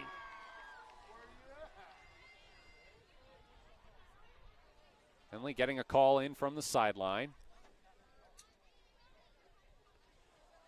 Janney fakes the handoff. Quick throw out to Kai Montag. Montag makes a man miss, and he is gang tackled at the Lakeview 44. Henley changed the play there. They saw something they liked. They had some room on the outside, made a quick throw, and picked up 4 yards. Jason Kern doing us a favor with the pink shoes, Matt. It's easy to see when he's in the ball game. He's in there again. Bit similar vein to Logan Whitlock last year, always wearing some kind of crazy socks. Made himself very easy to pick out, not just with his play. Trips left, Janney back to throw. Under some pressure, zips one, and Kai Montag had his head turned. Yeah, Janney ended up throwing that one behind him a little bit. Once again, though, plenty of time. I'm really impressed with that offensive line for the Hornets. They're giving Joe a lot of time back there. He's able to make a couple of reads. That time he checked down. Couldn't quite complete the pass, brings up 3rd and 6. Trips left, one to the right. Kern on the left hip of Janney. Janney back to throw. Pressure, floats one to Kern. Kern breaks a tackle but slips at the 38-yard line. He gets back up and is brought down at the 35. And that's another Henley first down. We've talked about Janney's ability to throw. And that time, that was all touch. That was not an easy pass. He had to kind of loop it over that defender. Didn't have a lot of room over there. Made a really nice throw. And Jason Kern does the rest and picks up the first down. There was a flag. It has been picked up. Henley with a fresh set of downs on the Lakeview 35. 9:48 to go in the third quarter. Hornets trying to add to their 19-6 lead. Lakeview scored the first 6. The rest have belonged to Henley. Janney rolling right, under pressure, zips one down the sideline, and it is caught in bounds by Mark Carpenter. That is a textbook sideline pass, just like they teach you to do it. Janney had to roll to his right, got his feet underneath, made a nice throw right on the sideline, and Carpenter drug his feet for a perfect catch and a first down. Looks like it's going to be 2 receivers on either side for Henley. Trips left. Some of them were late to stand up. Either way, Janney hands it off to Brunick. Flag comes in as Brunick is wrestled down at the 15. Jeremiah with a nice cut that time. That's the first time we've seen him just make a real sharp cut back inside. A good gain, but it will come back. Holding Henley. It's holding on the Hornets. It's like he picked up 5 or 6 on that carry, so I'm guessing that they will take the penalty. And they'll march back 10 yards. 10-yard penalty.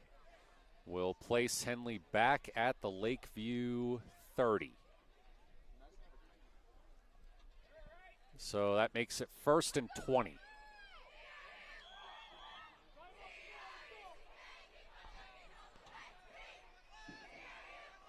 Looks like trips right, one to the left. Brunick on the left hip of Janney. Janney back to throw. Plenty of time. Scrambles up the middle. Plenty of room for Janney. Janney's going to get a lot of these yards back. Janney with a spin move takes a hit inside the 15 and a late flag. Good decision from Joe Janney. They kind of bunched all their players to the near side. Henley did. They just had one receiver on the far side. They were trying to pass there, but there was good coverage on the outside from Lakeview. So Joe tucked the football and ran it for a sizable gain. And we'll see what the penalty is here. Flag was thrown right at the end of the play. 9 minutes even on the clock. Henley with a 19-6 lead. Hornets are in the red zone. It's a personal foul, illegal helmet contact against Lakeview. Against the Honkers. So that's going to be enough for a first down, I'm guessing. And that'll put Henley at 1st and goal situation here once they mark off the yardage. It's a good heads-up play by Janney there. Took a pretty hard hit at the end of the play, but he's all right.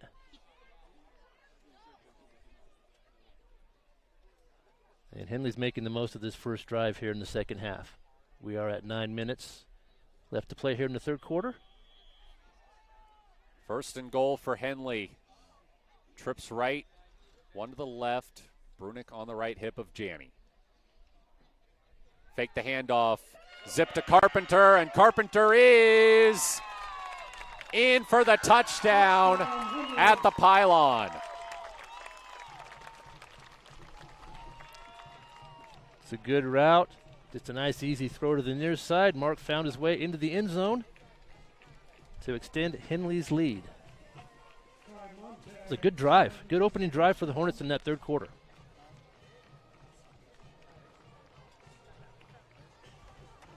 (25-6). Henley leads now pending the PAT.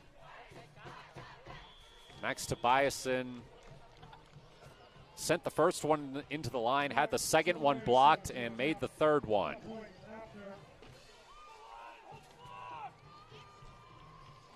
Tobiasen gets set. Good snap. Fire drill on the hold. Joe Janney picks it up, throws back of the end zone, caught, and that's 2.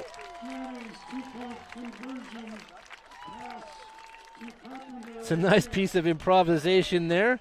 I'm wondering if they didn't draw that up because it didn't look like a bad hold. Janney seemed to have a good grip on it. He just picked it up, rolled out. It seemed like he knew who he was looking for. So yeah, it was hard to it could have been drawn. It was hard to tell. Either it's a very well-practiced fire drill or it was a trick play. It looked like there were a lot of pressure coming up the middle. He may have seen that and decided to get out of there, but you could be right. He definitely rolled to that far side and had Carpenter in the corner for 2 points. When your starting quarterback is your holder, you can count on him to make those good decisions. Right. He's also their punter, which comes in handy as well. So Henley now stretches out that lead 27-6. That's how you want to start the second half for sure. 8:45 remaining.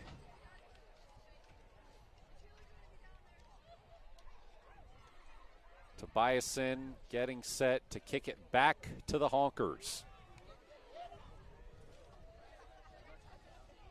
And speaking of Honkers, we were talking about some of the Basin teams. Tule Lake with a 55-8 win over Butte Valley in the Fair Bowl last night. They're trying to make it back to the CIF Northern Section Championship game this season after losing to Hayfork last year. They have the fair going on down there. That was part of the fair calendar, that Thursday night game. Bit of an OU Texas vibe. Tobias in again. Kicks the ball out of the end zone on the kickoff. Well done. And Lakeview will take over on their 20. It's a 21-point lead for Henley. They have scored 27 unanswered.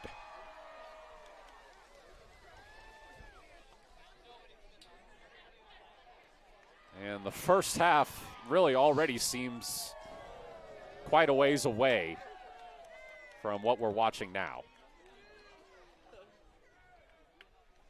Handoff goes up the middle for a gain of about 5. It looks like Kern in on the tackle. I'm laughing a little bit because Henley started that play with 10. And somebody frantically ran out there and got in there just as the snap occurred. So Henley ended up with 11 players, but didn't start that way. And they still held them to only about a 3-yard gain. 2nd and 7 for Lakeview. Inside their own 25. One receiver on either side, 2 in the backfield with Colin Takini. It's a designed run, but Takini slips, and it'll be blown dead. He slipped just enough to have that knee hit the ground, and he knew he was down, so that was the end of the play.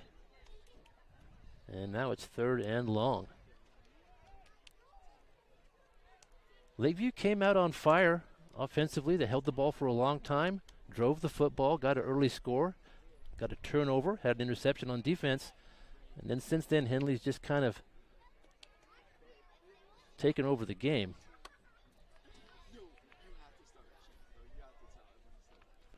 Third and 8 for the Honkers. 3rd and 8. Working from their own, call it the 23. Takini, or rather, yeah, that was Takini. He ran to the left, gained about 2.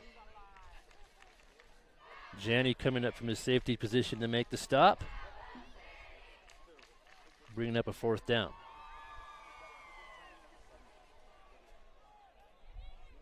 I know I've said it before, but it's remarkable how many of these Lakeview skill guys have not only similar builds, but even kind of similar running styles. Yeah. Almost interchangeable. That can be pretty confusing for opponents.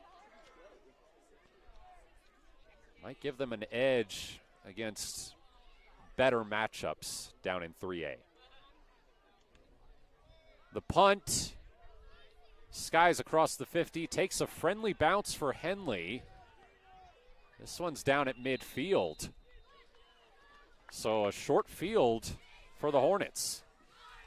They lead 27-6 with 6:15 to go in the 3rd. Good decision to let that one hit. Let that one hit, kind of took a bounce back toward Lakeview, so a good bounce for Henley. And they'll start right at midfield. Good defensive stop for Henley in this 3rd quarter. Things are definitely going their way here.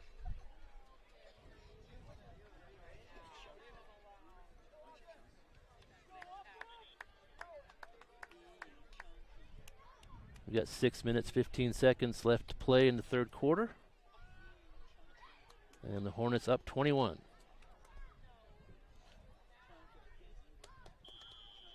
Two receivers to the right,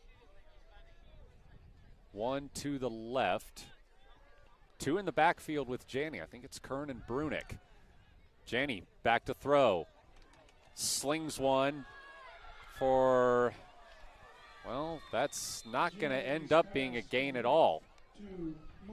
Kai Montag was looking at a gain of about 5, but they were able to run him back the other way. I think that's going to be a loss of 1. That was a good play by Zarek Winters for the Hornets.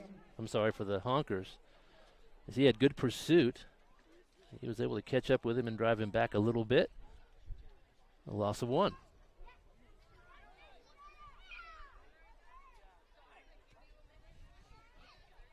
Second and 11. Looks like the same formation for Henley. Maybe giving Joe Janney a bit of extra protection back there. Well, this time they hand it off. It's Brunick, and he gets back up to the 50, but no further. Henley going with 2 backs on that one. They might use that extra back as a lead blocker or try to mix in some deception a little bit. And they'll go to that 2-back set every once in a while. Inside 5 minutes to go here in the third quarter. 2 receivers on either side. Brunick on the left hip of Janney. 3rd and 10. Janney back to throw with time. Rolling right, cuts back to the left. He's being pursued. He gets the ball off, and it falls well short of Bryson Montag. Good work by the Lakeview secondary. Really had nowhere to throw. He had plenty of time again, and then he bought even more time by scrambling. Henley was flagged for a holding, and I believe Lakeview they're going to decline it, so that'll bring up 4th down. Henley right at midfield. They may decide, they may go for it. You never know here. It's a short field. It appears to be a punt formation for the Hornets. Redden Lim back to receive around his own 20. We'll see if they play for field position here, making some substitutions. Yeah, there's a little bit of confusion on that Henley sideline. Yep, they call a timeout. Henley's got to call a timeout. We'll step aside. Matt Bowling here alongside Kevin Petrick. You're listening to Henley Football on 104.3 and 960 Sports and watching on mybasin.com.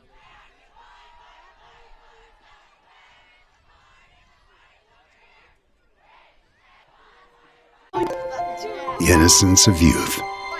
Is there anything any better?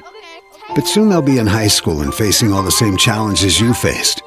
How to make friends, how to fit in, how to be cool. We want our children to have everything they'll need to live fulfilling and productive lives. Make sure the kids in your family are among the more than 120,000 participants here in Oregon who take part in high school sports or activities.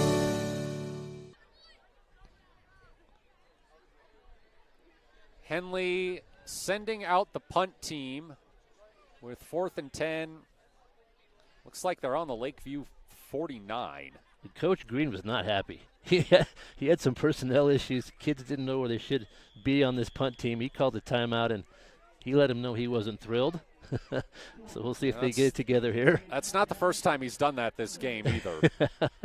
Showing some energy down there. Some early season mistakes. High snap, but Janney able to corral it and get a nice punt off down inside the 10. And it's going to roll down to the 1. Tremendous work by the special teams there. Mark Carpenter was in the right position to down that football just right outside the goal line, just as close as you could get. 4.5 minutes left in the third quarter. Henley up 27-6. Lakeview gets the ball on their own 1. That was a really great punt. We were commenting before the game. Janney was practicing punting, really kicking some nice balls. I think he's improved. That was a beautiful punt. That's one of the things about Joe Janney. I think he's just a pure athlete.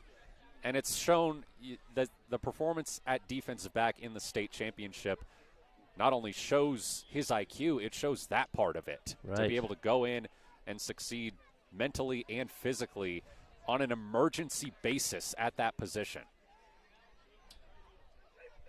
Takini back in his own end zone, able to run it out to about the 5. That's Sieben with the tackle. And Lakeview just trying to get that ball where they can manage it so close to that goal line. And they got themselves a little breathing room out to about the 5. They'll call it a 2nd and 6 for the Honkers. Inside 4 minutes to go in the third quarter. 2nd and 6. Henley still up 27-6.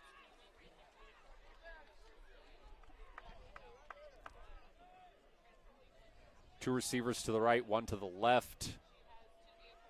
Takini back in the shotgun with a back on his right hip. He's back to throw. He's pressured, gets out of it, gets the ball away, and it is dropped by a wide open Zarek Winters.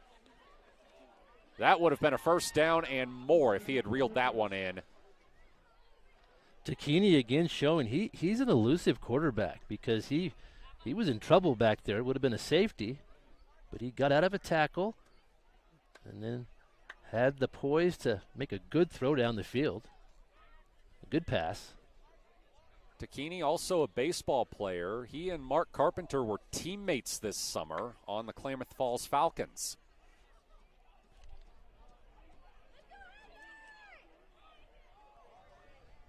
Third and 6. 3rd and 6. Limb on the right hip of Takini. Two receivers out to the right, one to the left. Takini pressured. They're chasing him in the end zone. He gets the throw off and throws it to the sideline. So that brings up 4th down. Lakeview is going to have to punt from their own end zone. That was good pressure on that possession by that Henley defensive line, forcing some bad passes, and they will get the football back.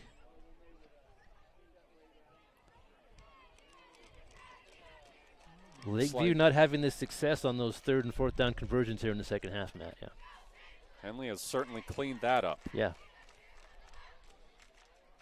Steven Anderson, the punter for the Honkers. Mark Carpenter lined up at the Lakeview 40 to return. The punt from the end zone. It's low. He gets it off. Takes a bounce at the 30, rolls to the 40. Mark Carpenter's just going to let it go. It's downed at about the Lakeview 47. That was a pretty good kick because that snap took a hop. He caught that off one bounce and was able to get the ball in the air. A pretty good kick. So with 3:20 to go in the third and a 21-point lead, Henley gets the ball back with another short field. They weren't able to do anything with it on the last drive. We'll see what they draw up here. They're having a lengthy conference before jogging out for this possession, so we'll see what they work on.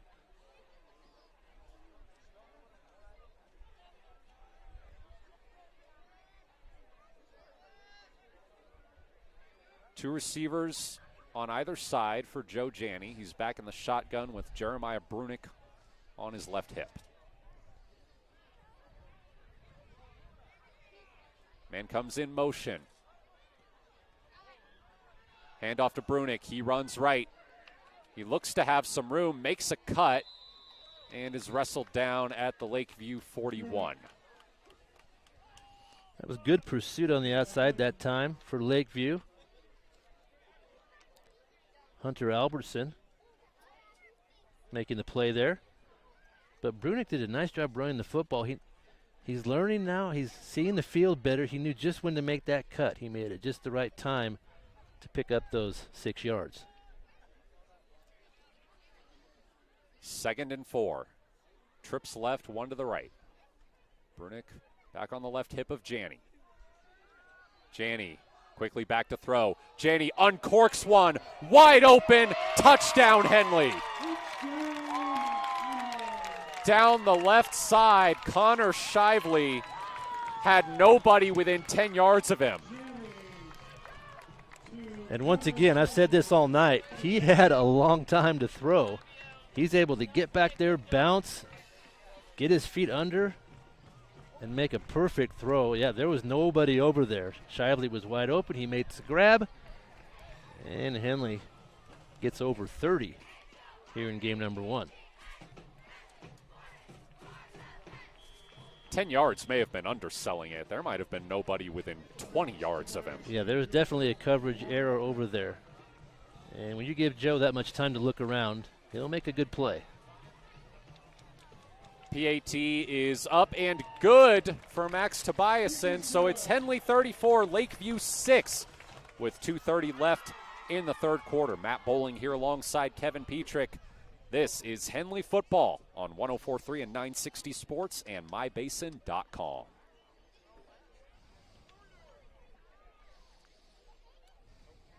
Sports was kind of what defined me as a person. I loved to play every sport I could possibly play. The Abbeys was really the family stomping ground for all of our community. Saturday afternoon soccer tournaments, we'd head over to Abbeys afterwards. And then when we got up into middle school, on our way home, we'd stop at Abbeys after basketball games. When I go home, I want to see two things when I drive through Winston. I want to see my Abbeys and I want to see my high school.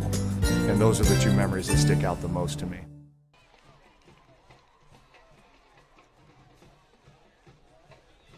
Henley 34, Lakeview 6. After Joe Janney finds a wide open Connor Shively for a touchdown.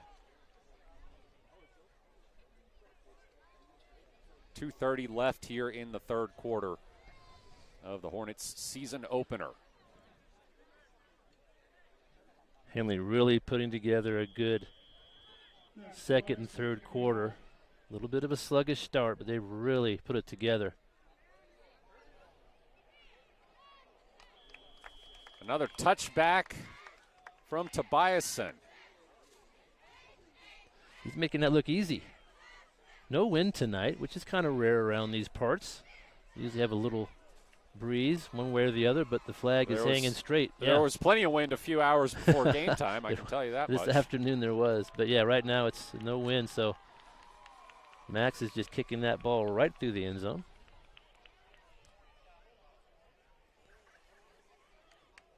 So Henley from down 6-0 is now 7 points away from the running clock. We'll see if Lakeview can do anything on this drive. Two receivers on either side. Takini keeps it and gets nothing. Or rather, it was Winters again in the Wildcat. Haven't seen that for a little while. Yeah, Henley's really figured out those inside runs. They've pretty much stopped that play. That defensive line done very well stopping that run and then putting pressure on the quarterback also in the last 8 minutes or so. 2nd and 11, Honkers at their own 19. Just under 2 minutes now here to play in the third.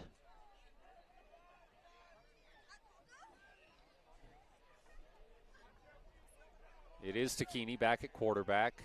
Two in the backfield with him, one receiver on either side. Winters motions onto his right hip. Takini takes the snap and runs left with it. They can't hit him in the backfield that time. The second time they do.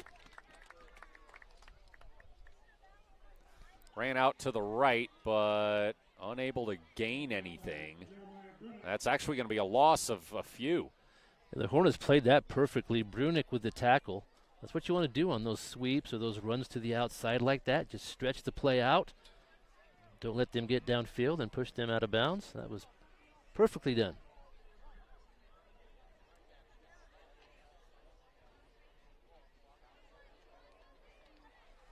Third and 14, 50 seconds to go in the third quarter. Two receivers on either side. Throw out to the left for Red and Lim was incomplete. That's one of those situations where Henley had that play covered pretty well. I don't think they would have amassed too many yards there, so it'll be fourth down. Good defensive stand again from Henley. They played a good third quarter on both sides of the football. So once again, Steven Anderson on to punt for the Honkers.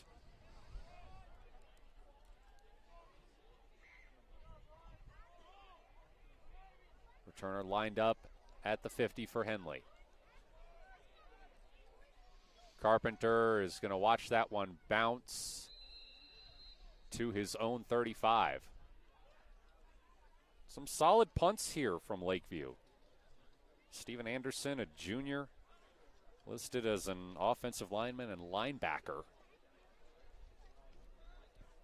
Yeah, having to kick from deep in his own territory, he has put the ball on the other side of the 50 a few times. Some good work there. As this game progresses, I think Henley's getting a little more comfortable, a little more confident.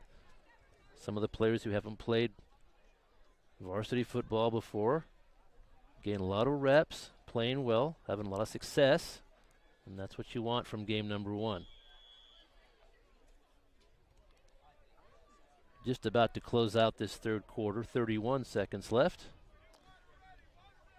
2 receivers on either side. Jason Kern on the right hip of Joe Janney. Kern gets the handoff, runs it up the middle, and gets to the 40. That was a sneaky little inside handoff. Good for 5 yards. And it looks like the Hornets are going to let the clock run out on the third quarter with a 28-point lead.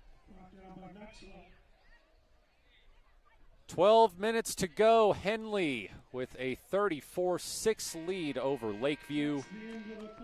Matt Bowling here alongside Kevin Petrick. This is Henley football on 104.3 and 960 Sports and mybasin.com.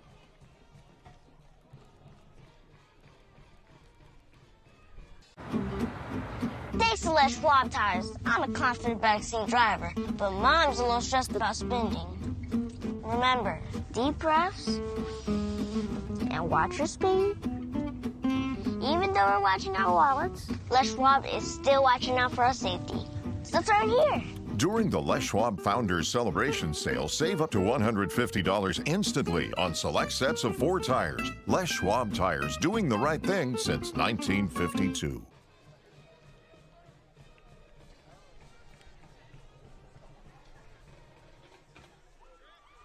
As we start the fourth quarter here at Henley, it is Hornets 34, Lakeview 6. Henley with a 2nd and 5 from their own 40. Sorry, Matt. Most people have stayed. Got a nice crowd here on the Henley side. Everybody's staying. This game is a little bit out of reach at this point in the fourth quarter, but fans are sticking around. It's a nice evening.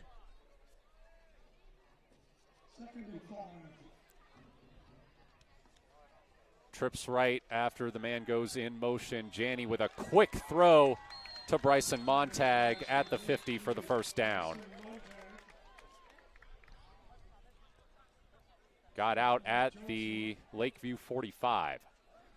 Henley receivers are playing well, running good routes, getting open in space, and Janney's able to find them.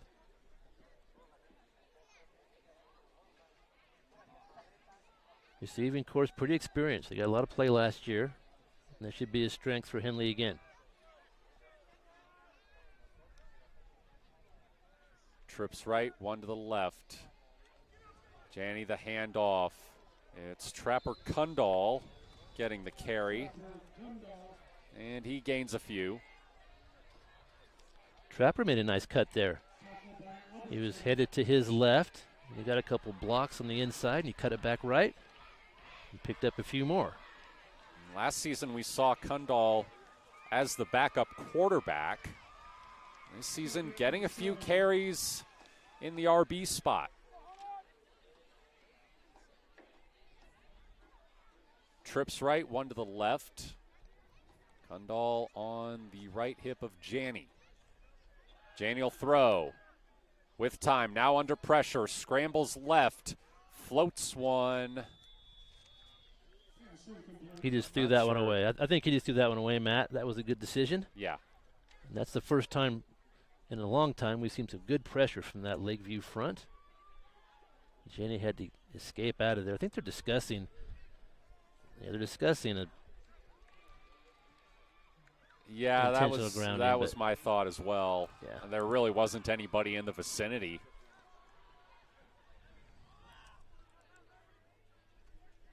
I think they're going to let it stand. 3rd and 7. Henley on the Lakeview 42. Trips right, one to the left. Janney to throw. Goes right. And stood up right around the first down marker is Shively. I think he'll be a yard short. He made a good grab out there. Connor did. But he had contact instantly.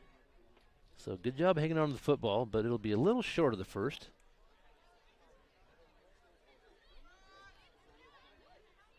It'll be 4th and almost 2. And Henley's going to go for it. They are going to go for it. Trips left, one to the right. Bad snap, and Janney's just going to dive on it. So it'll be a turnover on downs. Lakeview gets it back at about their own 48-yard line. Went over the head of Janney. He and Kern just dove on it. It's a good break for Lakeview. Things have gone Henley's way this whole half, and that was a nice break for them. They'll get good field position. See if they can put some points up of their own here in this 4th quarter. 10:21 remaining. It's still a 34-6 lead for Henley. And Lakeview takes a timeout. We'll take one too. Matt Bowling here alongside Kevin Petrick. This is Henley football on mybasin.com and 104.3 and 960 Sports.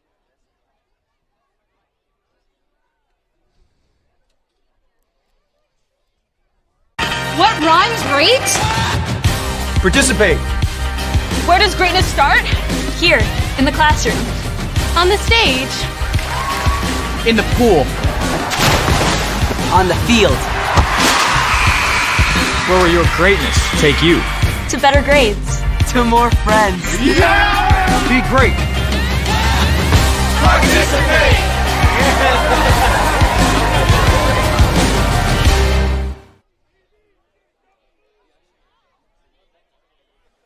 10:21 left in this game. Henley up 34-6.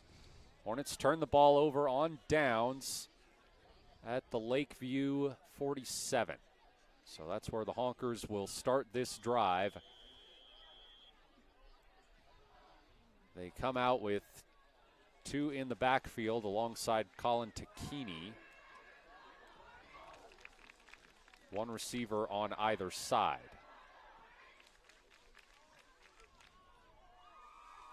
Takini to pass, pressured, lets it fly. It's short and broken up by Shively. Shively played that one just right. Watching the quarterback, made the move on the football.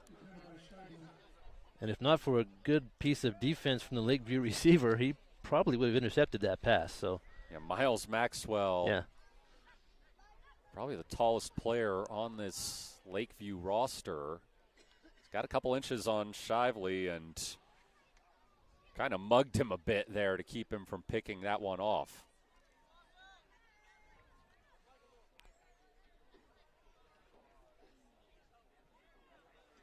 So 2nd and 10.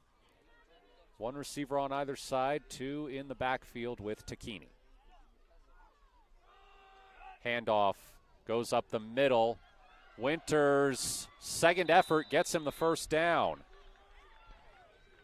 Good strong run from Lakeview. And that's what they want to do here.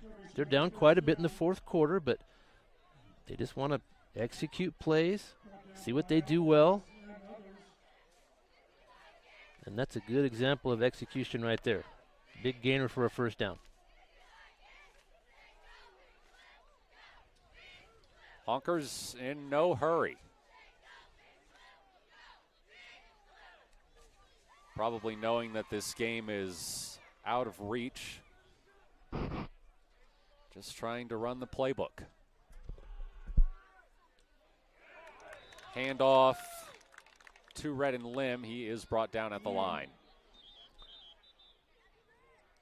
We've got an injured Henley player.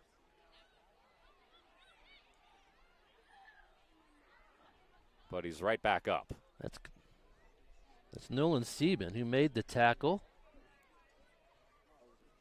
I think Lim might have just landed on him funny. Yeah, he went down in a hurry, and he got back up. Now he's kind of jogging off, so that's a good sign. Kind of a strange play, but it worked out good for Henley. It's a short gain, only about 1. 2nd and 9, 9:22 remaining.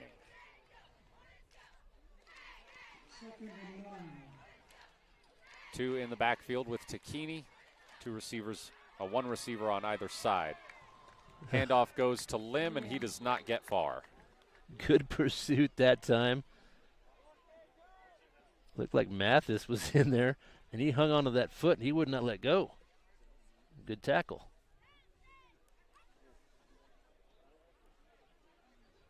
They bring up 3rd down and long for Lakeview. Sometimes you got to do that. You just got to hang on. Wait for some help, and that's what happened right there. Lakeview taking their time in the huddle.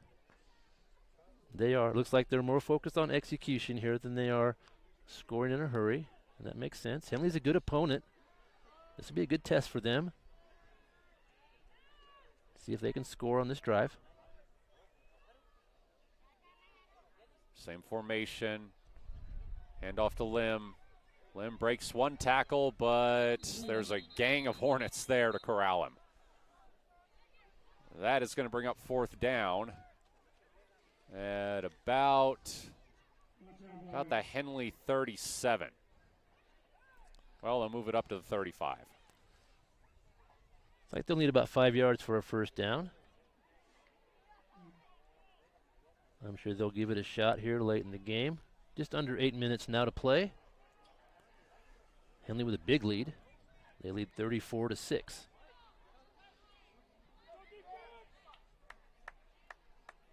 Same formation with a receiver on either side and 2 in the backfield with Takini. 4th and 5 for the Honkers on the Henley 35. Pass is caught, but immediately tackled was Wesley Graham. So that's a turnover on downs. Back-to-back turnovers on downs. That was Brunick on the tackle, and I really like Henley's defense on that 4th down. They brought everybody up close, so even if the catch was made near the 1st down marker, they were going to challenge that play, and that worked out just right. They made the catch, but not enough for the 1st down, and Henley will take over.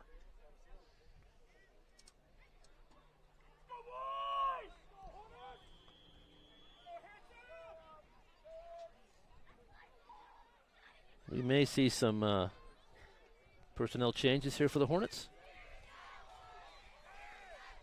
I think that's Henry 4 in at quarterback. Trapper Kundal out there at running back. 4, a sophomore. And Henley was late getting getting a lineman on, so they're going to be flagged for delay of game. Yeah, they're definitely running some new players in and out. A little bit of confusion out there, so that'll cost them 5 yards. But a good chance to get some more experience out there with some of those younger players. Jacob Bakke lined up at receiver. Trips left, 1 to the right. Handoff goes to Kundal. Kundal with some room on the left side. He gets up past the 40 to the 45, and I think he slipped. Jacob Bakke with a nice block there. He sustained that block for the entirety of the play and allowed for that 1st down. That'll move the sticks for the Hornets. So a fresh set of downs for Henley at their own 45.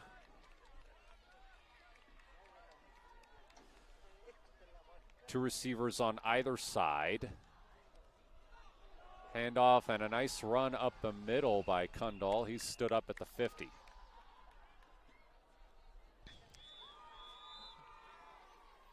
And we have another player down for the Hornets. It looks like a cramp. I'm not a doctor, Matt, so I'm not sure, but it looks like a cramp situation down there. Well, early season, higher temperatures, those can happen. When they extend their leg like that, it's pretty much a cramp. I think it's going to take him a moment to resolve this, so we will step aside. Henley up 34-6 with 6:43 left. Well, nope. Hops up and jogs off, so we will stay here. It's always good. He can jog off on his own power. So it's 2nd and 5 for Henley on the 50-yard line. 2nd and 5. Two receivers on either side. Kundal from the left hip of 4 takes it and is about 2 yards short of the first down. Little power football there from Henley. That'll bring up a 3rd and short. We'll see what this unit can do.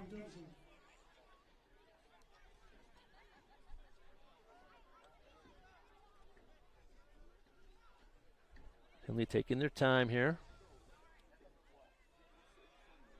Trips right, one to the left. Kundal from the left hip of 4 plunges through the line for the first down. Did a good job of weaving through defenders on that one. A lot of traffic in the middle, but he was able to make his way to another first down. Good run. 5:40 to go. 28-point lead for Henley. Just trying to bleed out this clock with the second-team offense. Two receivers on either side. Handoff.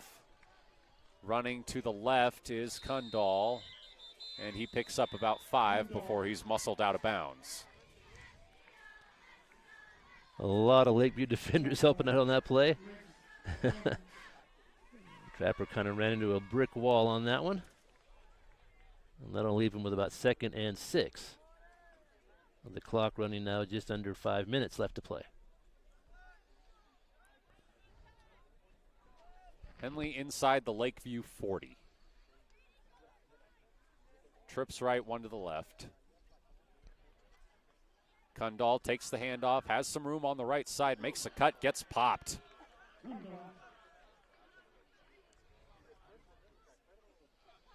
He's taking some pretty heavy hits out there, but doing a nice job carrying the ball.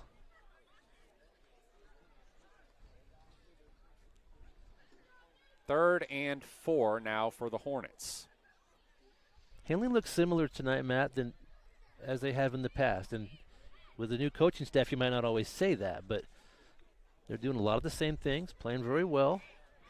It's a good thing that that they're doing that, and they seem to be picking up where they left off last year.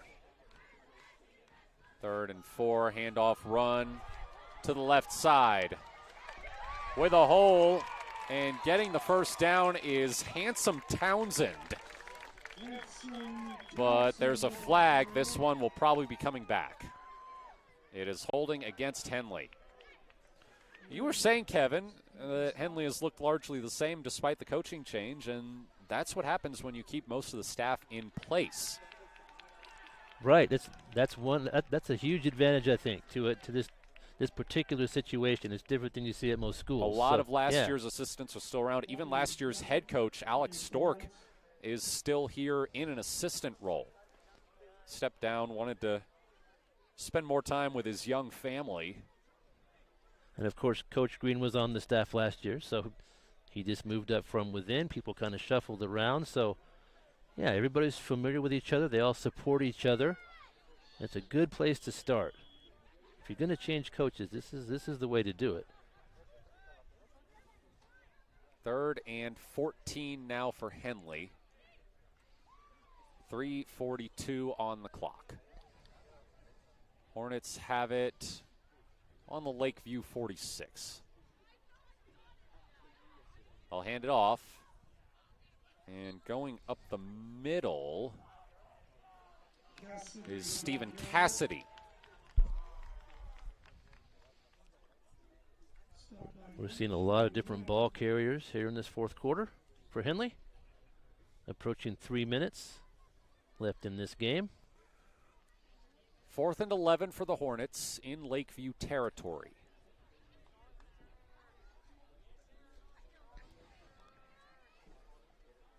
Second team offense getting some good reps. We'll see if they can convert on a 4th and long. I'll hand it off. And he will not get there. So that's a turnover on downs with 2:45 remaining. It's a good gain, but not enough to keep possession. And Lakeview now will get one more try. 2:45 left to play in the game. Hornets leading 34-6.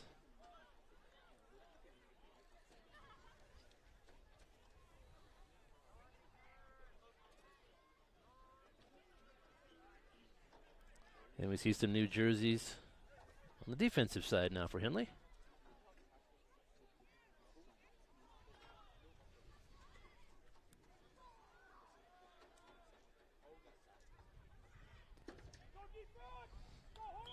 Lakeview starts out on their own 39.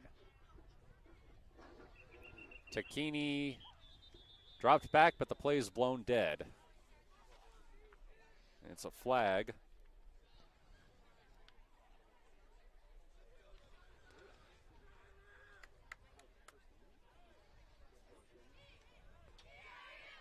And Lakeview will back up a little bit after that penalty.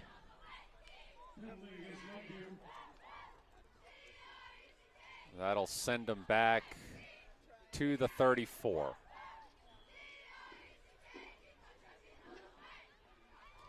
Make it 1st and 15. 2:43 to go. Lakeview at this point just trying to see if they can add another touchdown. Takini back to throw, over the middle, off the hands of Braden Wagner. Braden found himself in the right spot, getting his chance to play defense here. Almost had himself an interception. Now bring up 2nd down. A lot of improvements in the county school district over the summer. And if you haven't been to Henley yet this year, the new concession stand and restrooms, and it's a very nice building. It's nice to see it. Yeah, the days of food trucks and porta potties here at Hill O'Brien Field are over.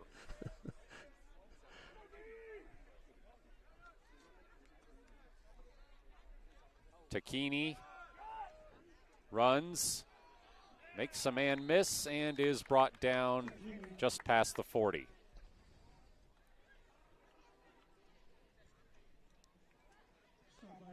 Lakeview has shown some good effort in this game. You can tell they have talent, good skill players. I think their line will do a good job in their 3A schedule. They'll be a team to watch down the end. They've got Max Tobiasen out there on defense. They credited him with that last tackle.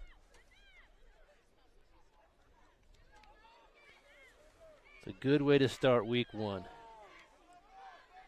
Get a lot of folks in the ball game, get a nice win. Just what you want. It was a little shaky for a bit, but Henley shook off the rust, figured things out, and will extend their winning streak to 14 games. Fumble is recovered by Henley at the Lakeview 45. That's Easton Connor getting the recovery there, a senior. One of those reserves gets his name in the book. And Noah Osterland knocked that ball loose. Good hit, good recovery. Hornets forcing a turnover. And with just over a minute and a half left here, probably just take a knee a few times. And this one will be in the books. Fitting way to end this game for the Henley defense. They really buckled down after giving up that early touchdown. Well, not necessarily early, second quarter touchdown. It was only on the second defensive drive for Henley. They're going to run a couple of plays here. Yeah, handoff to Stephen Cassidy, and he'll lose a yard. Yeah, I like how Henley kept their composure early. Things didn't really go the way they wanted for about a quarter and a half, but they didn't panic. They didn't change their game plan, and they just worked their way through it, and they just executed better. And then they started to put points up, and that's when this game changed. Henley's offense is still very good. Yeah, we don't have official stats as there's a nice run up the middle. Looks like Kundal. Or no, that's Cassidy. We should also note Henley's defense too. After that first score, they put the brakes on that offense for Lakeview. Good defensive effort as well for Henley.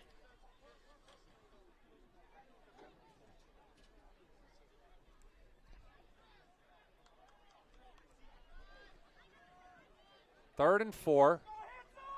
This might be the final play. Handoff to Handsome Townsend. Townsend with a nice cut.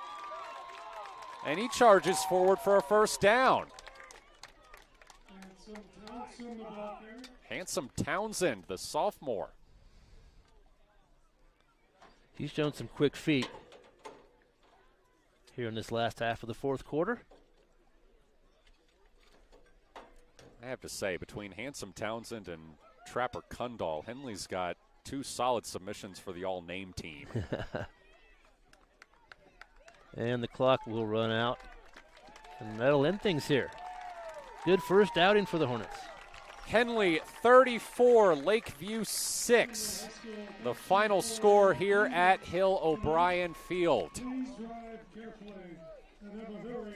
We'll take a break. Don't go away just yet. We will have a scoring recap and some post-game discussion after this break. Matt Bowling here alongside Kevin Petrick. This is Henley Football on 104.3 and 960 Sports and mybasin.com.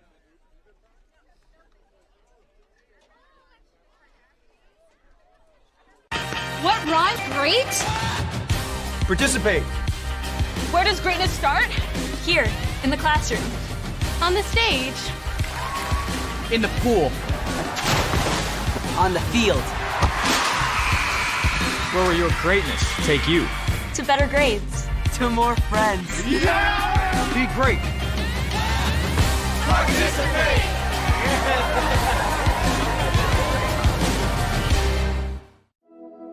Threads. There are many threads that run through our region. There are churches and schools and Little League teams that bring us together and bind us into communities. There are roads and cars. There are houses and jobs and businesses, all woven together to make the fabric of our communities. There are financial threads that are part of that tapestry as well. For over 80 years, it's been our pleasure to be headquartered here, providing financial services to generations of our friends and neighbors. From that first savings account, to retirement planning, and all of the cars and houses and groceries in between, we keep your money local, investing it back into our communities, adding more threads to the fabric to make our communities stronger. Pacific Crest Federal Credit Union. Find your path.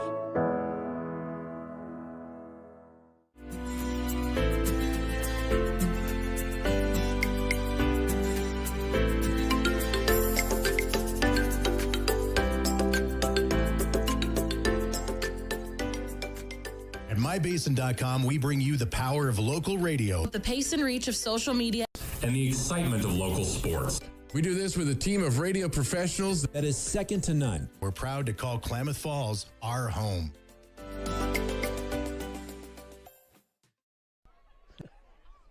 It's Marcom Solutions, your trusted partner in marketing and communication. We specialize in crafting compelling campaigns, eye-catching graphics, and impactful branding materials. Smith Bates is like working with dependable friends. They always help us build our professional image. Through the innovative strategies that the team at Smith Bates suggested, we've been able to give the brand at Calor the boost that it desperately needed.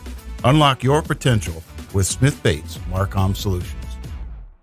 Sports was kind of what defined me as a person. I loved to play every sport I could possibly play. The Abbeys was really the family stomping ground for all of our community. Saturday afternoon soccer tournaments, we'd head over to Abbeys afterwards. And then when we got up into middle school, on our way home, we'd stop at Abbeys after basketball games. When I go home, I want to see two things when I drive through Winston. I want to see my Abbeys and I want to see my high school. And those are the two memories that stick out the most to me.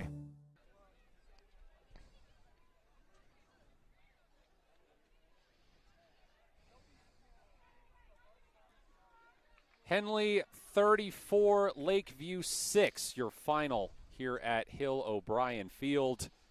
Hornets win their season opener, and after last year's perfect season, extend to a 14-game winning streak. Matt Bowling here alongside Kevin Petrick, who's got a rough rundown of the scoring. Yeah, there were some offensive standouts tonight. Joe Jenny threw for 4 touchdowns. He passed for 4 touchdowns. Mark Carpenter received 2 of those. Jeremiah Brunick with a long 65-yard touchdown run. He also caught a touchdown as well. So some good offensive production from those players. Henley picking up right where they left off as far as scoring the football. They scored a lot tonight. And the final score 34-6. Defense played well. A little slow start that we talked about. Lakeview came out. They were pretty creative with the football. Ran some trick plays and held the ball for quite a while. But then Henley started to make some adjustments, shut that offense down, and then take over the game from there. Yeah, you know, we said coming in, Henley had a lot of questions to answer about who would fill some of those roles left by Logan Whitlock, left by their top 2 receivers who graduated, Chris Janney, Luke Bennett. Well, you can pretty much check all of those boxes, at least based on what we saw tonight. Solid games all around from Brunick, Carpenter, Montag, Joe Janney, too. He said when we had him on ball and in the basin that he had been really working on his passing game. That was evident tonight, throwing for 4 touchdowns and even some nice passes that didn't count. Yeah, he had a lot of time to throw. That was some of the best offensive line play we've seen in a while. They gave him a lot of time to throw. And Henley's going to be a dangerous team. If he gets time and that running game gets together, they'll be tough. And that's an offensive line, too, that replaced 4 starters. Yes. Yeah, they look good tonight, for sure. All right, we have one more break to take. When we come back, we will discuss what is next for the Hornets. Matt Bowling here alongside Kevin Petrick. Stay with us just a little longer here on 104.3 and 960 Sports and MyBasin.com.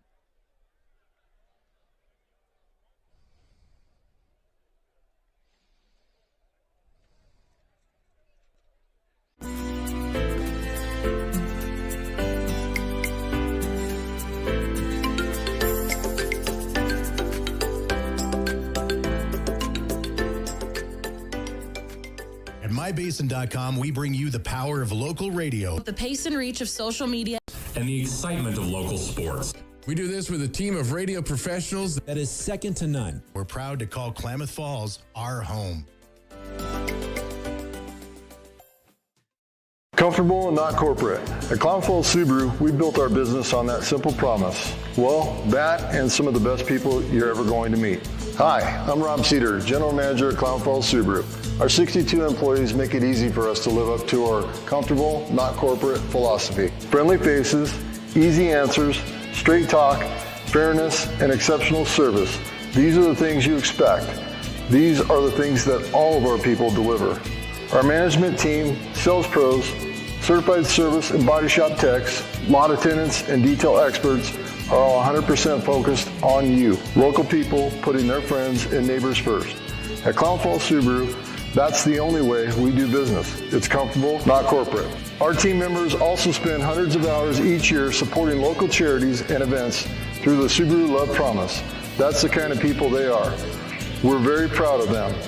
They're your friends, they're your neighbors, they're glad to know you, and they want you to be glad to know them too.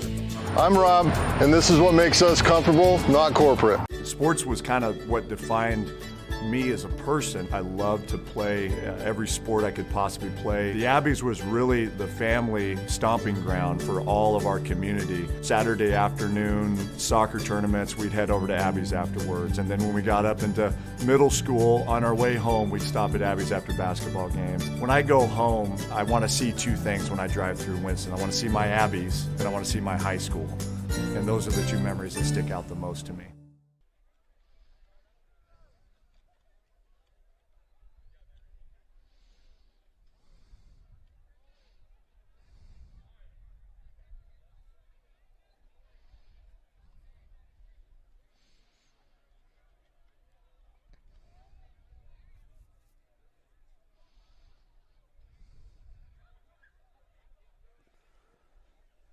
Henley wins their season opener against Lakeview by a 28-point margin, 34-6. And the Hornets now have to turn around and get ready for what should be a hotly anticipated state championship rematch. They are traveling to Marist Catholic. Spartans will no doubt be looking for revenge. It's going to be a very hostile environment for Henley. Yeah, that's a quality road game you have right there against another 4A opponent. They've got a lot of good players coming back as well from that team that was in that title game. So that's going to be a really, really good competitive ball game. You know, you hear it's cliche, but Henley's not looking Henley's going to be taking one game at a time for the next month or so. They've got some real good opponents coming up, and this week's going to be all about Marist. Yeah, you've got to with a non-conference schedule like that. We got, you got Marist Catholic, then you go up to Bend to face Summit, and then you host Cascade Christian. A run of three very, very good football teams, and no doubt a lot that Henley's going to want to work on between now and next week from tonight. But you look at Marist Catholic, they're off to a pretty good start. They beat 5A Churchill 33-30. In week 0. They play Tillamook tonight. We are unable to find a score on that one for you. But, yeah, as you mentioned, Kevin, they bring a lot back from that state championship team. Their quarterback, Nick Hudson, one of the top passers in 4A, along with a couple of his weapons, Christian Guerrero and Aaron Bidwell. It should be a good game, and we will be there giving you live coverage here on 104.3 and 960 Sports and mybasin.com. Well, that about does it for us here at Henley. Once again, Hornets 34, Honkers 6, your final score. For my partner Kevin Petrick and our friends Ian Meyer and Julian Rias on the camera, they did a great job tonight. We appreciate them helping out. We want to thank you for tuning in and wish you a great rest of your evening. We will see you next week in Eugene for Henley versus Marist Catholic State Championship rematch right here on 104.3 and 960 Sports and mybasin.com.